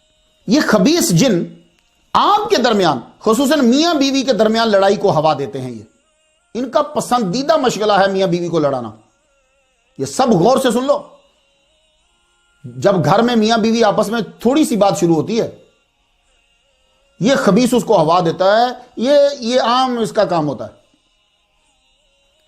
تو جب بھی دو آدمی وہ میاں بیوی ہیں یا دو دوست ہیں، جب وہ باس و مباحثہ کر رہے ہوتے ہیں نا، تو نے یہ کیا، تو نے وہ کیا، وہ چاہے سیاسی ہو یا مذہبی ہو یا کوئی بھی ہو، یہ بیچ میں بیٹھا ہوتا ہے، یہ بیل بجاتا ہے، ٹلی نا ٹلی، یہ اس کے پاس ایک چیز خاص قسم کی ہوتی ہے فریکوینسی، یہ اسے بجاتا ہے۔ اس کے بجانے سے نا آپ تیز ہو جاتے ہیں، پھر اور تیز ہو جاتے ہیں، غصے میں شدت آ جاتی ہے، گفتگو سنگین ہو جاتی ہے، پھر بات ہاتھا پائی، قتل و غارت اور طلاق تک چلی جاتی ہے۔ میں آپ کو بتاؤں گا ان سے کیسے بچنا ہے، ابھی آپ سنتے جائیں کہ یہ کہاں کہاں ہوتا ہے، تاکہ پھر میں آپ کو چیزیں دے دوں تو آپ اس کو استعمال کریں۔ یہ جنات چوری بھی کرتے ہیں، اکثر گھروں سے چیزیں غائب ہو جاتی ہیں۔ یہ سب کی بات نہیں میں بتا رہا آپ کو، ان کے اندر بھی بڑی نسلیں ان کے اندر ہیں، بڑی قسمیں ہیں ان کے اندر۔ تو یہ جنات چوری بھی کرتے ہیں۔ بخاری شریف کتاب الوکالت، میں چیپٹر بتاتا ہوں تاکہ آپ جا کے خود ڈھونڈ لیں، خلاصہ سنیے ذرا۔ فطرانے کا مال ہے، تب سارے آ کے زکوٰۃ بھی جو بھی ہوتی تھی وہ حضور پاک کو دیتے تھے، حضور پھر آگے تقسیم کرتے تھے۔ فطرانے کا مال جمع ہوا تو حضور صلی اللہ علیہ وسلم نے حضرت ابو ہریرہ رضی اللہ تعالیٰ عنہ کو، ان پہ میں تفصیل سے تقریر کر رہا ہوں، ضرور سنیے گا اسے۔ تو ابو ہریرہ رضی اللہ تعالیٰ عنہ کو مقرر فرمایا۔ رات کو اچانک ان کے پاس ایک آدمی آیا اور یوں فطرانے میں سے وہ گندم یہی چیزیں ہوتی تھیں نا، وہ یوں بھر کے نا لپ جانے لگا۔ آپ نے اس کو پکڑ لیا، فرمایا میں تمہیں رک، صبح تجھے حضور کے سامنے فجر کی نماز میں پیش کروں گا۔ وہ تو فجر کی نماز سب حضور کے پیچھے پڑھتے تھے، تجھے پیش کروں گا، رک ابھی۔ وہ منت سماجت کرنے لگا، نہیں نہیں نہیں نہیں نہیں نہیں نہیں، انی محتاج وعلی عیال ولی حاجت شدیدۃ، میں بڑا محتاج ہوں، میرے بہت سارے بچے ہیں اور سخت ضرورت ہے، مجھے چھوڑ دو۔ صحابہ کرام بڑے رحم دل ہوتے تھے، کو حضور کی طرف سے کوئی اتنا سختی کا آرڈر بھی نہیں تھا۔ کہا اچھا محتاجوں کے لیے تو یہ ہے، ٹھیک ہے لے جا، تو کیونکہ فطرانہ محتاجوں میں ہی بانٹنا ہوتا ہے نا، جا چلا جا۔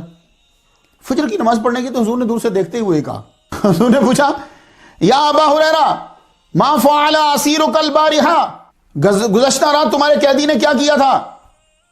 بنا سنے پہلے بتا دیا، معلوم ہوا غیب کا علم تھا حضور صلی اللہ علیہ وسلم کو۔ ابو ہریرہ نے عرض کی یا رسول اللہ، اس نے سخت حاجت مندی اور بچوں کا رونا رویا میرے سامنے، مجھے رحم آیا، میں نے چھوڑ دیا۔ آپ نے فرمایا وہ تم سے جھوٹ بول کر گیا ہے، وہ پھر آئے گا، تو کل کیا ہوگا حضور نے بتا دیا۔ وہی ہوا، رات کو وہ آیا، جو ہی گلہ اٹھانے لگا آپ نے پکڑ لیا، اس نے وہی بہانے بنائے، مگر گریہ زاری بڑھا دی اس نے، اور یہ کہا یہ آخری بار ہے، اب میں نہیں آؤں گا۔ تو وہ رویا جب زیادہ نا تو صحابہ کے دل بڑے نرم ہوتے تھے، یہ تو کافر قیدیوں کو روتا دیکھ کر رسیاں کھول دیتے تھے، تو اسے چھوڑ دیا، چل آخری بار ہے۔ صبح جب پہنچے تو حضور صلی اللہ علیہ وسلم نے پھر دور سے دیکھتے ہی کہا ما فعل اسیرک، عرض کی یا رسول اللہ مجھے رحم آ گیا، وہ بولا اب نہ آؤں گا اس لیے چھوڑ دیا۔ آپ نے فرمایا جھوٹ بول گیا ہے، پھر آئے گا آج۔ تیسری رات بھی وہ آ گیا، جوں ہی غلہ اٹھانا شروع کیا تو آپ نے پکڑ لیا، فرمایا اب تو حضور کے پاس گیا۔ کہنے لگا سنو میں تمہیں ایک خبر بتاتا ہوں، اس چیز سے تمہیں بہت فائدہ ہوگا۔ کیا؟ کہنے لگا کہ آیت الکرسی جو ہے وہ تم پوری پڑھ لیا کرو بستر پر لیٹنے سے پہلے، ایک نگراں فرشتہ اللہ تعالیٰ کی طرف سے تمہاری حفاظت کرتا رہے گا اور صبح تک شیطان تمہارے پاس نہیں آئے گا۔ صحابہ کرام خیر کے لیے بڑے لالچی تھے، یہ لفظ لالچی استعمال کر رہا ہوں، مجھے استعمال نہیں کرنا ہے لیکن چونکہ خیر کے ساتھ اس لیے کر رہا ہوں، حریص، خیر مل جائے وہ تو جان تک قربان کرنے کو تیار ہو جاتے تھے۔ تو حضرت ابو ہریرہ کی تو بڑی ہی طلب رہتی تھی کہ مجھے زیادہ سے زیادہ دین کی چیزیں ملیں۔ وہ آیت الکرسی کا سن کر وہ پھر اسے چھوڑ دیا، وہ چلا گیا۔ وہ آپ چھوڑتے ہوں گے تو ایک دم غائب ہو جاتا ہوگا۔ صبح حاضر ہوئے تھے حضور صلی اللہ علیہ وسلم نے پھر پوچھا تو انہوں نے ساری سٹوری سنا دی. یا رسول اللہ اس نے مجھے یہ بات بتلائی ہے کہ آیت الکرسی اگر سونے سے پہلے پڑھ لوں گا تو پھر کوئی چور نہیں آئے گا, شیطان بھی جو ہے وہ نہیں آئے گا, تم محفوظ رہو گے, فرشتہ مگر. تو آگے نبی صلی اللہ علیہ وسلم نے کیا فرمایا؟ آپ نے فرمایا اگرچہ جھوٹا تھا مگر تم سے یہ بات وہ سچ کہہ گیا. اے ابو ہریرہ تم کو معلوم ہے کہ وہ 3 راتوں تک جو تمہارے پاس آتا رہا وہ کون تھا؟ عرض کی یا رسول اللہ جانے یا اس کا رسول جانے. آپ نے فرمایا وہ جن تھا, ذاک الشیطان, وہ جن تھا. تو معلوم ہوا جن چوری کرتے ہیں. تو بعض اوقات یہ چیزیں اٹھا کر ادھر رکھ دیں گے, ادھر سے اٹھا کے ادھر, اس طرح غائب کر دیتے. یہ بھی یہ حرکتیں کرتے ہیں. تو اس کے لیے ہے صلی اللہ علیہ یا محمد یا رسول اللہ. یہ تو اتنا آزمایا میں نے, جس بندے کو بھی یہ دیا ہے وہ اسی جگہ پہنچ جاتا ہے جہاں چیز ہوتی ہے. اور بعض اوقات تو ایسی جگہ پہنچ جاتا ہے کہ اس کے تصور میں بھی نہیں ہوتا کہ یہ چیز میں نے یہاں رکھی تھی. صلی اللہ علیہ یا محمد یا رسول اللہ. بس جب آپ کی چیز گم ہو جائے, میری سسٹر کے ایک دفعہ زیور ہی گم ہو گیا, 3 دن سے نہیں مل رہا. میں نے کہا تم یہ پڑھو صلی اللہ علیہ یا محمد یا رسول اللہ. وہ ڈھونڈتی فریج کے اوپر پڑا ہوا, ریفریجریٹر کے اوپر پڑا ہوا. اب ریفریجریٹر کے اوپر کون رکھے گا زیور بھائی؟ تو یہ ادھر ادھر کی چیز ادھر ادھر کر, لیکن یہ چیز لکھ لیجئے. ایسی ایسی چیزیں واپس آئی ہیں, میں خود حیران رہ گیا زندگی کے. اب میں اور کچھ چیزیں بتاتا ہوں کہ جن کیا کیا کرتے ہیں. سورہ صاد کی آیت نمبر 37 پڑھیں. وَالشَّيَاطِينَ كُلَّ بَنَّاءٍ وَغَوَّاصٍ. یہ بڑی بڑی عمارات بھی بنا سکتے ہیں جی, سمندروں میں غوطے لگا کر چیزیں نکال سکتے ہیں, کوئی نکلوانے والا ہو جی. سورہ سبا کی آیت نمبر 13 سے پڑھنے تو آپ کو معلوم ہوگا. يَعْمَلُونَ لَهُ مَا يَشَاءُ مِن مَّحَارِيبَ وَتَمَاثِيلَ وَجِفَانٍ كَالْجَوَابِ وَقُدُورِ الرَّاسِيَاتِ. جو کچھ سلیمان علیہ السلام چاہتے وہ جنات تیار کر دیتے. قلو, قلعے, بڑی بڑی عمارات, شیشہ گری کا کام, مینا کاری, حوضوں کے برابر لگن, برتن, تشت, پراتیں, ٹب, شمعدان, بڑی بڑی دیگیں بنا دیتے. تو یہ جن یہ سارے کام کرتے ہیں جو لوگ آپ کام کرتے ہیں, لیکن وہ ان کے گروپ ہوتے ہیں. تب یہ انسانی شکل میں آئیں گے, ایک جسم کو دھاریں گے. جن وزن اٹھا کر لا سکتا ہے. سورۃ النمل کی آیت نمبر 39 پڑھنا چاہتا ہوں. میں آپ کو حوالے دیتا جا رہا ہوں اور امید کرتا ہوں کہ آپ یاد کریں گے. قال عفریت من الجن انا آتیک بہ قبل ان تقوم من مقامک وانی علیہ لقوی امین. ایک قوی ہیکل جن کہنے لگا آپ اپنی مجلس سے اٹھیں, اس سے پہلے میں تخت کو آپ کے پاس لا دیتا ہوں, میں طاقتور ہوں اور امین ہوں. معلوم ہوا جن اندازن 4398, ویسے 4498 بھی ایک جگہ لکھا ہے, کلومیٹر کا سفر کر کے وزندار چیز اٹھا کر لا سکتا ہے. کیونکہ اس وقت آپ جیروسلم میں تھے, جیروسلم سے یمن جانا تھا, تو جانا اور آنا دونوں بنتے ہیں 4498 یا 4398 کلومیٹر. رستے میں فرق پڑ جاتا ہے 100-200 کا. اس آیت سے یہ تو پتہ چل گیا کہ عفریت, یہ جن جو ہے یہ سفر کر کے جائے گا, آئے گا اور وزندان چیز کو اٹھا کر لے آئے گا. لیکن یہاں یہ بتانا چاہتا ہوں کہ جن انسان سے طاقتور نہیں ہے. سب سے بڑے طاقتور جن سے انسان عالم کی طاقت زیادہ ہوتی ہے. سلیمان علیہ السلام نے جن سے تخت نہیں منگوایا.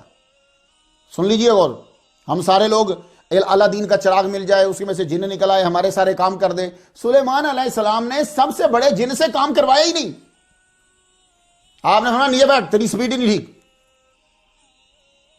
یار 4498 کلومیٹر کا سفر وہ اٹھ کر بیٹھنے سے پہلے یا صبح سے دوپہر تک 4-5 گھنٹوں میں طے کرنا بڑی بات ہے یار, وہ سپیڈ ہے.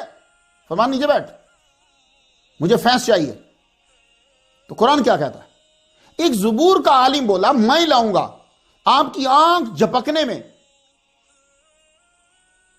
آپ بتاؤ جنوں کو قابو کرنے والوں, اب بتاؤ جنوں کو, جو لوگ جی میں جن قابو کر لوں, میں جن قابو کر لوں, بتاؤ مجھے, میں قرآن پڑھ رہا ہوں.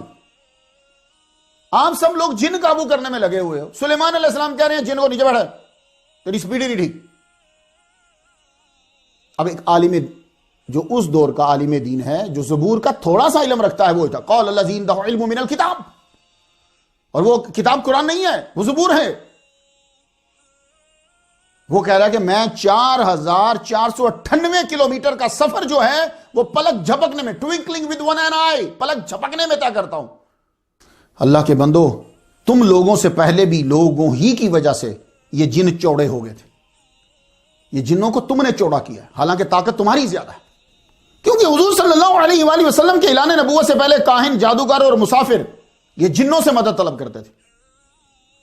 اس بات نے ان میں تکبر پیدا کر دی۔ سناؤں آیت سورۃ الجن سے، آیت نمبر 6 ذرا سنیے۔ جنوں نے جا کر یمنی جنوں سے کیا کہا تھا؟ وَأَنَّهُ كَانَ رِجَالٌ مِّنَ الْإِنسِ يَعُوذُونَ بِرِجَالٍ مِّنَ الْجِنِّ فَزَادُوهُمْ رَهَقًا۔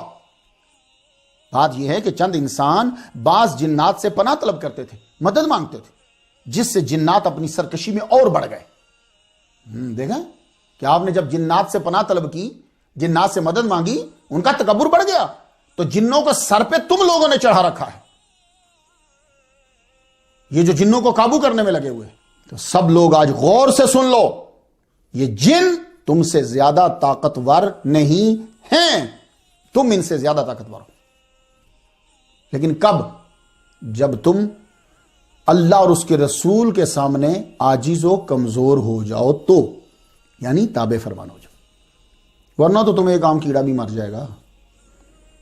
اب یہ ہے کہ جنات زیادہ تر کس شکل میں ہوتے ہیں، یہ آگئی بات پھر بڑی اہم۔ ویسے اصول یاد رکھیے کیا ہے؟ اصول یہ ہے کہ جسم ناری یتشکل باشکال مختلفہ، یہ ڈیفینیشن ہے جن کی،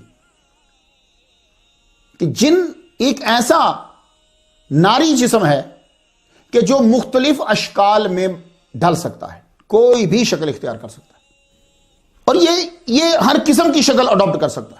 یہ جب دجال آئے گا نا، تو وہ جو مردے زندہ کرے گا نا، آپ کی امی زندہ کر دی، آپ کا ابا زندہ کر دیا، وہ شیطان ہی اس شکل کو اپنا کر آپ کے سامنے کھڑے ہو جائیں گے، وہ آپ کے ماں باپ زندہ نہیں ہوں گے، تو جن اس کی ہیلپ کریں گے۔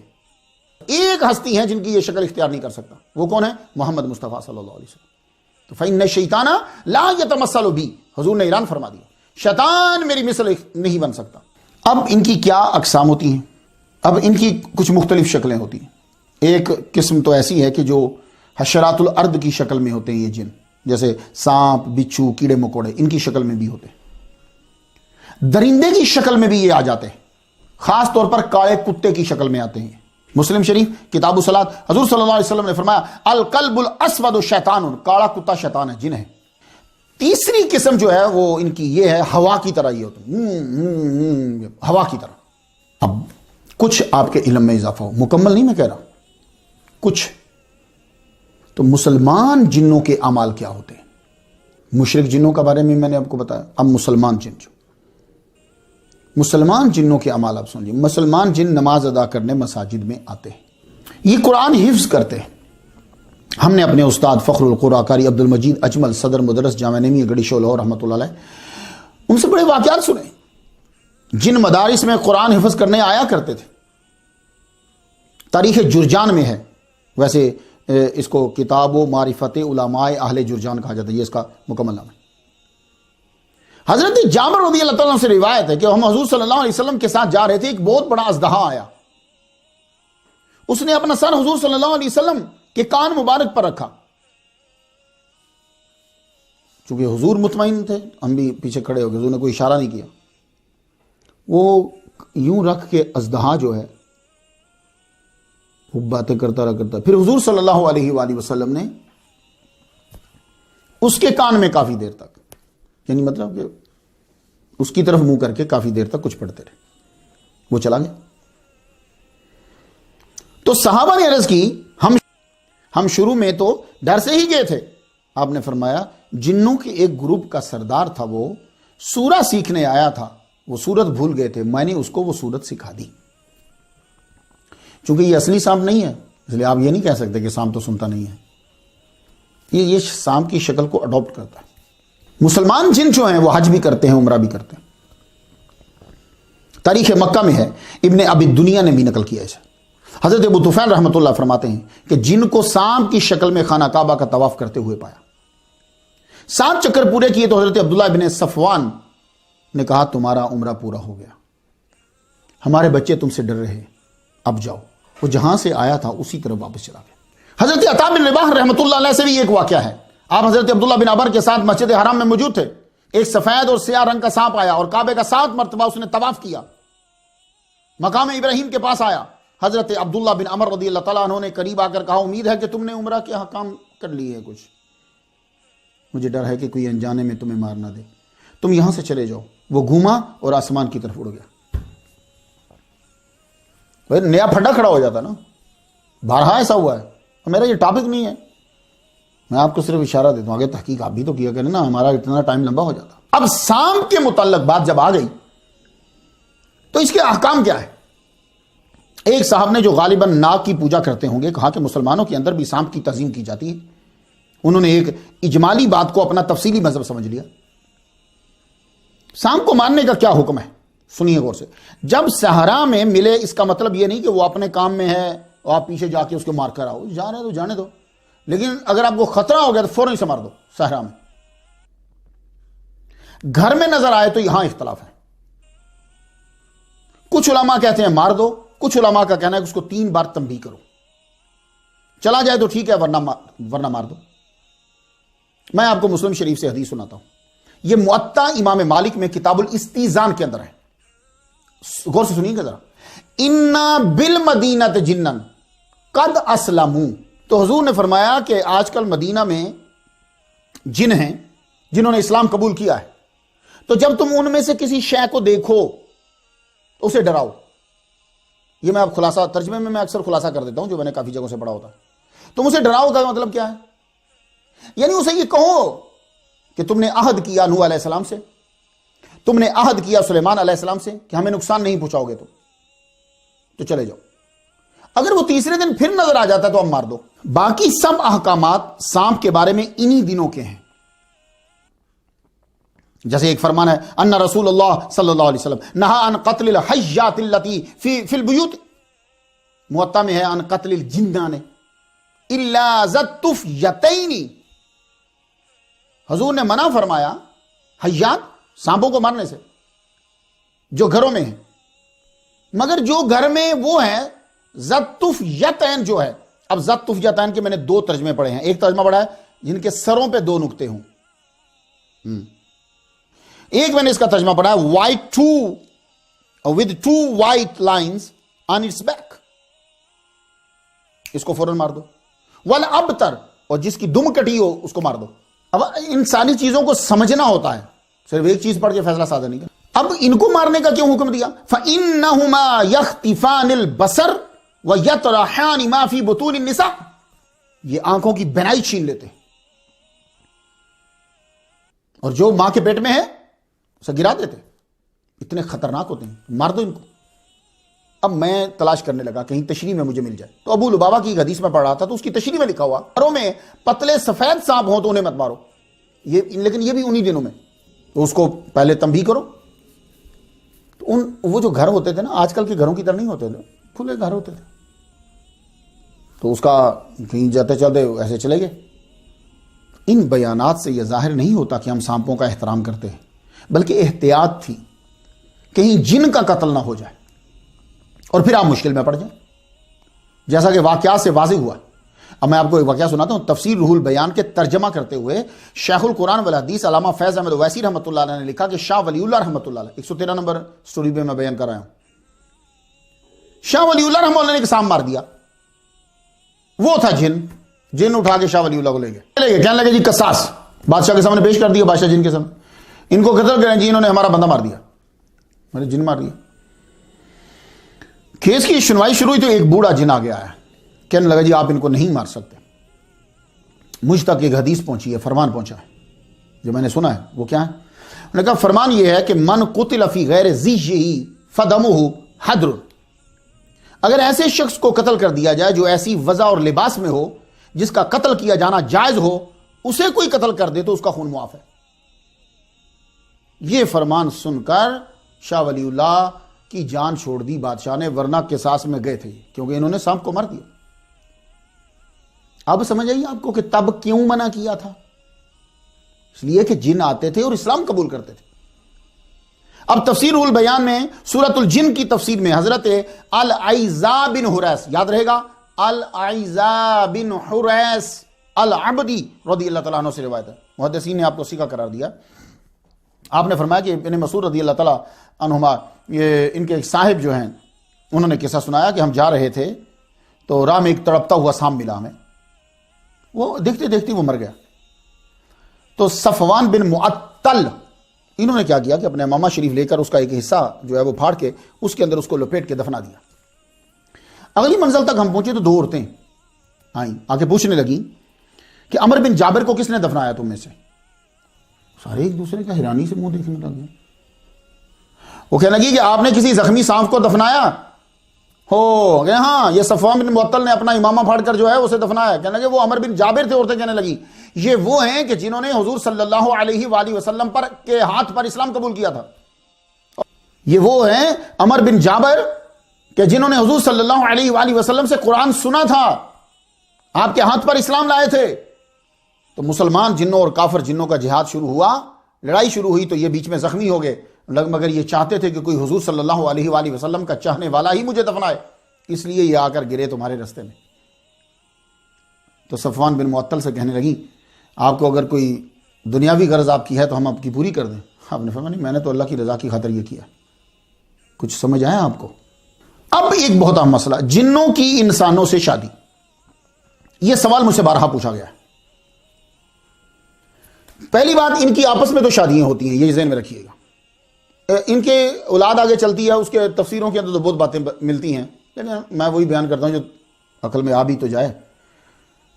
ان کی شادیاں ہوتی ہیں، ٹھیک ہے، نر و مادہ ان کے ہوتے، مگر ان کے بچے جو ہیں وہ ہم سے زیادہ ہوتے ہیں. انسان کا ایک بچہ ہو تو ان کے 9 بچے ہوتے ہیں. آثار و تفاسیر و تواریخ کا مطالعہ کرنے سے یہ بھی معلوم ہوا کہ انسانوں نے جنوں کے خاندان میں اور جنوں نے انسانوں سے شادیاں کی ہیں. یہ جب آپ سٹڈی کریں گے تو آپ کو معلوم ہو جائے گا. میں ایک مثال دیتا ہوں آپ کو. ملکہ سبا 157 نمبر سٹوری پہ میں ان کا بیان کر آیا ہوں. حضرت مجاہد رحمۃ اللہ علیہ فرماتے ہیں، حضرت زہیر بن محمد فرماتے ہیں، حضرت ابن جریج، ان کا پورا نام عبد الملک بن عبد العزیز بن جریج ہے، 70 ہجری میں یہ پیدا ہوئے تھے. ان کے ابا بھی بڑے فقیہ تھے، یہ مکہ میں پیدا ہوئے، حضرت عطا کے شاگرد تھے. یہ حضرت عثمان بن حاضر ہمیری، یہ ابن عباس کے ساتھیوں میں سے ہیں. یہ تمام فرماتے ہیں کہ ملکہ سبا کی والدہ جو ہے وہ جنوں میں سے تھی، با انسانوں میں سے، اماں جنوں میں سے. بیٹی ملکہ سبا، یہ بیوی بنی سلیمان علیہ السلام کی. ابن ابی شیبہ میں، ابن ابی حاتم نے اور نوادر الرسول نے، تینوں نے بیان کیا. میرے ذہن میں ایک بات آتی ہے، میں نے پچھلی سٹوری بھی بیان کی ہے لیکن اس میں نے اسے ٹچ نہیں کیا. یمن سے چلی ملکہ سبا، رائٹ؟ تو ان کا تخت منگانے میں سلیمان علیہ السلام کو جلدی کیوں تھی؟ کتنا سفر ہے؟ 2199. آگے پیچھے تھوڑا سا ہوتا رہتا ہے یار، بندے پھر لگے رہتے ہیں. یہ بات سڑکیں میں نے نہیں بنائی ہوئی. 2199 یمن سے چلی، جیروسلم انہوں نے پہنچنا ہے. سفر کتنا ہے؟ 2249 یا 2199 کلومیٹر. انسان اپنی رفتار سے بھی چلے، چلو تیز بھی چلے، ایک دن میں نہیں پہنچ سکتا، ٹھیک ہے، زیادہ ہی لگے گا نا. اور پھر اوپر سے جن یہ کہہ رہا ہے کہ میں تخت لے کے آ جاتا ہوں آپ کے کھڑے ہو کر بیٹھنے سے پہلے یا آپ کا محفل برخاست کرنے سے پہلے. وہ محفل بھی کوئی اتنی لمبی گھنٹے، چند گھنٹوں کی ہوتی تھی. آپ کہہ رہے نہیں مجھے اس سے بھی زیادہ سپیڈ سے چاہیے. اتنی سپیڈ کیوں چاہیے؟ اگر وہ انسان ہے تو وہ بہت دیر لگائیں گے. تو یہ جن کی سپیڈ ٹھیک ہے، 4-5 گھنٹوں میں لے کے آ رہا ہے. اب نے کہا نہیں مجھے تیز چاہیے. تو یہ کام ایک آدمی کو دیا، اپنے وزیر کو، آصف بن برقیہ کو، جنہوں نے پلک جھپکنے میں لا کے رکھ دیا. مجھے ایسا معلوم ہوتا ہے کہ ملکہ کی سپیڈ عام انسانوں سے زیادہ ہوگی، بلکہ جنوں سے بھی زیادہ ہوگی. تو آپ اس کے پہنچنے سے پہلے لانا چاہتے تھے. تو کچھ اشارہ ملتا ہے کہ ان کا تعلق نسل جن سے ہوگا، ورنہ اتنی جلدی چیز منگانے کی ضرورت کیا ہے؟ سمجھ آ گئی؟ ملکہ سبا کی والدہ جنات سے، اس پر بڑے بڑے علماء، مفسرین اور محدثین نے لکھا ہے. امام ترتوشی کی کتاب تحریم الفواحش کا حوالہ دیتے ہوئے جنوں پہ لکھی جانے والی مشہور 2 کتاب، یہ جتنے لوگوں نے جنوں پہ لکھا ہے نا، پہلے انہوں نے وہ کتاب پڑھی ہے. یہ دو کتابیں ہیں. کون سی؟ احکام المرجان فی احکام الجان اور لط المرجان فی احکام الجان. یہ علامہ سیوطی رحمہ اللہ کی انہوں نے بھی اسی کا خلاصہ کیا ہوا ہے. تو ابو ہریرہ رضی اللہ تعالیٰ عنہ سے مرفوع حدیث ہے کہ ان کے ماں باپ میں سے ایک جو ہے نا، سبا کے ماں باپ میں سے ایک جو ہے وہ جن ہے. ابن کثیر نے لکھا البدایہ والنہایہ میں، ملکہ سبا کے باپ نے یمنی عورتوں سے نکاح کرنے سے انکار کر دیا، تو پھر اس نے ایک جننی سے نکاح کیا، ریحانہ بتایا جاتا ہے اس کا نام. تو ملکہ سبا پیدا ہو، اس کا نام تلقمہ رکھا، ایک جگہ یلقمہ بھی ہے. تو بعد میں بلقیس کے نام سے مشہور.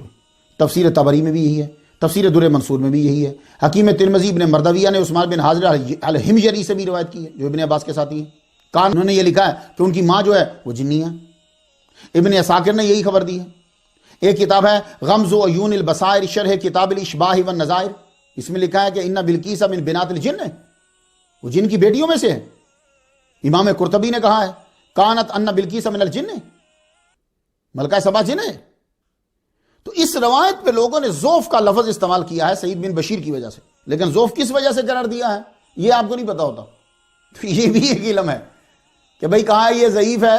تو پہلی بات تو یہ ہے کہ ہم ضعیف کو یہ سمجھتے ہیں کہ شاید جھوٹی ہے، نہیں یہ نہیں ہوتا. اور پھر ہم ضعیف میں ضعف کس وجہ سے ہے یہ بھی ہم نہیں چیک کرتے. تو امام ذہبی کا جملہ ہے والکلام فی حفظہ ہی لا فی دیانتہ و عدالتہ ہی، ان کی دیانت ایمانداری میں اور ان کے عدالت میں کوئی ضعف نہیں ہے. امام حیثمی نے لکھا ہے الجمع میں، جز اس کا 40 ہے، صفحہ اس کا 273 ہے کہ ضعیف ہیں لیکن ایک جماعت نے اس کو ثقہ قرار دیا ہے. اس طرح کے اور بھی واقعات ہیں، میں تفصیل سے بیان نہیں کرنا چاہتا. اصل مسئلہ یہ ہے کہ فقہا نے فرمایا ہے کہ جن اور انس کا نکاح ٹھیک ہے کہ نہیں ہے. یہ بات تو ہے کہ ہوتا ہے. اب ان کا نکاح ٹھیک ہے کہ نہیں ہے، تو امام مالک نے جن مرد اور انسان عورت کا نکاح کرنا ناپسند کیا ہے، حرام نہیں لکھا ہوا. اس پہ غور کیجئے گا ذرا فقہا نے کیا کہا. امام سفیان ثوری کا فتویٰ ہے کہ مکروہ ہے. امام زہری کا ایک روایت ہے جن مرد سے انسان عورت کا نکاح ممنوع ہے. حضرت قتادہ رحمۃ اللہ کا فتویٰ ہے مکروہ ہے. حضرت حسن بصری رحمۃ اللہ کا فتویٰ ہے مکروہ ہے. تو یہ مختصراً آپ کو بتا دوں، شادی ہم مذہب، ہم مسلک، ہم قوم، ہم مرتبہ یعنی کفر میں ہی ہو تو سکون کے چانسز زیادہ ہوتے ہیں. اور جنوں کے ساتھ شادی شروع میں یعنی جوانی میں تو شاید کچھ فائدہ دے، مگر بڑھاپے میں انسان کے لیے تکلیف ہی تکلیف ہے، ذہناً اور جسماً بھی. اب آ جائیں اہم حصہ کی طرف. مسلمان جن تو آپ کو تنگ نہیں کریں گے، لیکن کافر جنوں سے، شیاطین سے کیسے بچا جا سکتا ہے، یہ آپ سب لوگ یاد کر لیجئے. کاغذ قلم لے کر لکھ لیں، خود بھی یاد کریں، بچیوں کو اور بچوں کو بھی یاد کرا دیں. آج کل ان سے بچنا بہت ضروری ہے. پہلے یہ کچھ شرم و حیا تھی، اب یہ آہستہ آہستہ کھلتے جائیں گے، بہت زیادہ تنگ کریں گے یہ. اور یہ چیزیں خاص طور پر انہیں یاد کرنی ہیں جو امریکہ میں ہیں، جو یورپ میں ہیں. کیوں؟ اس لیے کہ جس طرح انسانوں میں مختلف مذہب ہیں، کوئی عیسائی ہے، کوئی یہودی ہے، کوئی سکھ ہے، کوئی ہندو ہے، اسی طرح جنوں میں بھی. پھر جس طرح انسانوں میں آگے مسلمانوں میں فرقے ہیں، اسی طرح جنوں میں بھی فرقے ہیں. وہابی، دیوبندی، شیعہ، سنی، اس طرح جن بھی ہیں.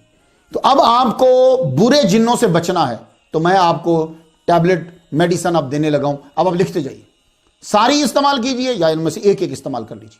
سب سے پہلا میڈیسن، پہلی تعوذ، اعوذ باللہ من الشیطان الرجیم، 10 مرتبہ صبح اور 10 مرتبہ سورج ڈوبنے کے بعد.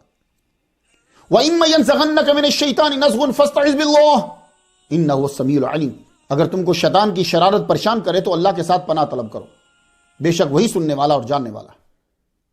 ٹھیک ہے؟ اعوذ باللہ من الشیطان الرجیم. اس کے اعوذ نہیں کہنا، اعوذ باللہ. بات سمجھ میں آ رہی ہے؟ تو صحیح بھی پڑھنا ہے. آیت الکرسی دوسری میڈیسن. جہاں سوتے ہیں وہاں ایک تو لکھی ہوئی آیت الکرسی سب سے پہلے لٹکا لیں.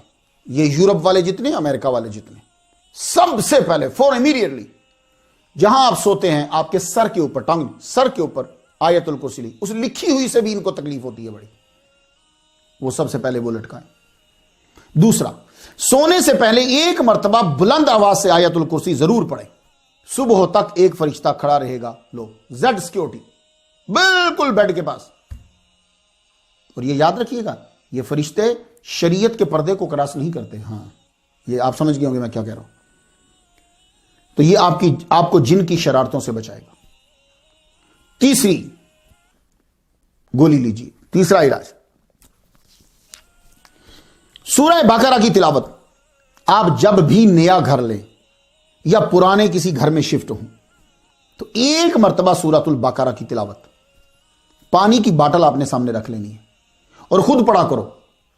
آپ دوسروں کو بلا لیتے ہو یا ٹیپ ریکارڈر چلا دیتے ہو، ایسا مت کیا کرو، اثر کم ہو جاتا ہے. خود پڑھو. کتنے دن لگ جائیں گے؟ 10 دن لگنے دو، گھر تو بچ جائے گا نا جنوں سے. سامنے پانی رکھ لو، سورۃ البقرہ شروع کر دو. ترمذی شریف میں لکھا ہے، آپ سنتے جانا، لا تجعلوا بیوتکم مقابر وان البیت الذی تقرأ فیہ البقرہ. اپنے گھروں کو قبرستان نہ بناؤ. وہ گھر کے جس کے اندر سورۃ البقرہ پڑھی جاتی ہے شیطان اس میں داخل نہیں ہوتا. اور وہ جو پانی سامنے رکھا ہوا تھا، اب اس کو آپ کیا کرنا ہے کہ وہ جو سپرے والی باٹل ہوتی ہے نا اس کے اندر ڈال لیں. تو یوں ہر کونے میں، خاص طور پہ جہاں آپ نے سونا ہے ہر کونے میں تھوڑا تھوڑا سا چھڑک دیں. یا جو دروازے ہیں. اب ایک اور میڈیسن لیجئے جنوں سے بچنے کے لیے، کلمہ شریف. بخاری، مسلم، ترمذی، ابن ماجہ، مسند امام احمد، کنز العمال کتابیں سنی. حضور صلی اللہ علیہ وسلم نے فرمایا من قال لا الہ الا اللہ وحدہ لا شریک لہ لہ الملک ولہ الحمد وہو علی کل شیء قدیر. 100 مرتبہ جو پڑھے گا شام کو تو صبح تک، صبح کو پڑھے گا تو شام تک، شیطان سے محفوظ. اب میں یہ آپ کو چیزیں بتا رہا ہوں جن لوگوں کو یہ ہے اور جو بچنا چاہتے ہیں، اور آئندہ یہ اور آزاد ہوں گے اور تنگ کریں گے آپ کو. تو یہ ساری میڈیسنز، ساری ٹیبلٹس آپ کے پاس ہونی چاہیے. معوذتین کے ذریعے سے بچاؤ کیسے کر سکتے ہیں؟ حضرت ابو سعید خدری رضی اللہ تعالیٰ عنہ فرماتے ہیں کہ حضور صلی اللہ علیہ وآلہ وسلم جنات اور انسانوں کی نظر بد سے محفوظ رہنے کے لیے اللہ کی پناہ مانگتے. اعوذ باللہ من الشیطان الرجیم پڑھتے ہوں گے آپ یا اور جو کلام ہوگا. لیکن جب معوذتین کسے کہتے ہیں؟ قل اعوذ برب الفلق، قل اعوذ برب الناس، یہ دونوں صورتیں معوذتین کہتے ہیں اسے. یہ جب نازل ہوئی تو پھر آپ یہی پڑھتے تھے. تو نظر بد شیطان کا تیر ہے اور جن وہ بھی. تو دونوں سے بچنے کے لیے اب اس کا پڑھنے کا طریقہ میں آپ کو بتا دوں، کیونکہ ٹیبلٹ کا استعمال بھی ہوتا ہے نا، فوڈ سے پہلے، فوڈ کے بعد، پانی کے ساتھ، دودھ کے ساتھ، تو طریقہ بھی ہوتا ہے چیز کا. اب طریقہ سن لیجئے. جب آپ اپنے بستر پر چلے گئے، یہ تو سب لوگ عادت بنا لو کہ بغیر وضو کے تو سونا ہی نہیں چاہیے. دانت تو صاف کرتے ہی ہیں آپ لوگ، تو وضو بھی کر لیجئے، نیند بڑی خوبصورت آئے گی. اب آپ نے جب یوں بیٹھے آپ نے دونوں سورہ پڑھنی. قل اعوذ برب الفلق من شر ما خلق ومن شر غاسق اذا وقب ومن شر النفاثات في العقد ومن شر حاسد اذا حسد. بسم اللہ الرحمن الرحیم. قل اعوذ برب الناس ملک الناس الہ الناس من شر الوسواس الخناس الذي يوسوس في صدور الناس من الجنة والناس. پھونک مار دی. یہ دیکھیں یہاں سے لے کے ہاتھ آپ کا چلے گا پاؤں تک آپ کا ہاتھ، اس کے بعد آپ آرام سے سو جائیں. تو اب شیطان آپ کو تنگ نہیں کرے گا، جن آپ کو تنگ نہیں کرے گا. یہ 12 کپڑے بھی اوپر سے یوں کپڑا اتار دیتا ہے. کچھ تونگڑے ہوتے نا بلا وجہ شرارتیں کرتے تھے، پنگے لیتے رہتے. سورۃ الحشر کی آخری 3 آیات سے علاج. جو شخص پہلے 3 مرتبہ پڑھے اعوذ باللہ من الشیطان الرجیم، اعوذ باللہ من الشیطان الرجیم، اعوذ باللہ من الشیطان الرجیم، 3 بار ہو گیا. اب آگے آپ نے سورۃ الحشر کی 3 آیات آخری پڑھنی. کہاں سے شروع ہوتی ہیں؟ واللہ الذی لا الہ الا هو عالم الغیب والشہادہ والرحمن الرحیم واللہ الذی لا الہ الا هو الملك القدوس السلام المؤمن المهيمن العزيز الجبار المتكبر سبحان الله عما يشركون والله الخالق البارئ المصور له الأسماء الحسنى يسبح له ما في السماوات والأرض وهو العزيز الحكيم. سن لیا آپ نے؟ تو یہ پڑھ کر، یہ جب آپ نے رات کو پڑھ لی، ہزاروں کی تعداد میں فرشتے اس کمرے کو گھیر لیں گے. ایک جگہ میں نے 70,000 پڑھے ہیں. اس سے بڑی سیکیورٹی کہاں ہوگی جناب؟ تو یہ 3 آیات پڑھیں، پورا کمرہ گھیر لیا فرشتوں نے. صبح تک یہ آپ کی حفاظت کریں گے، اور اگر صبح کو پڑھا ہے تو شام تک یہ کریں گے۔ جتنے لوگ سن رہے ہیں وہ جب آفس میں جاتے ہیں یہ پڑھ کے نکل جائیں، فرشتے 70,000 جس کی زیڈ پلس سیکورٹی جناب، سورۃ الاخلاص، اور پھر ایک اور ٹیبلٹ لیجیے، ایک اور علاج، ایک اور میڈیسن، سورۃ الاخلاص سے بچاؤ۔ حضرت علی فرماتے ہیں جو کوئی صبح کی نماز پڑھنے کے بعد وہیں بیٹھا رہے، بات کسی سے نہیں کی، فوراً 10 مرتبہ پڑھے قل هو اللہ احد اللہ الصمد لم یلد ولم یولد ولم یکن له کفوا احد، 10 مرتبہ، اللہ اس کی دنیاوی تکالیف اور شیاطین سے حفاظت فرمائے گا۔ جناب آپ کے پاس تو اتنی چیزیں ہیں، آپ پتہ نہیں کیوں رو رہے ہیں۔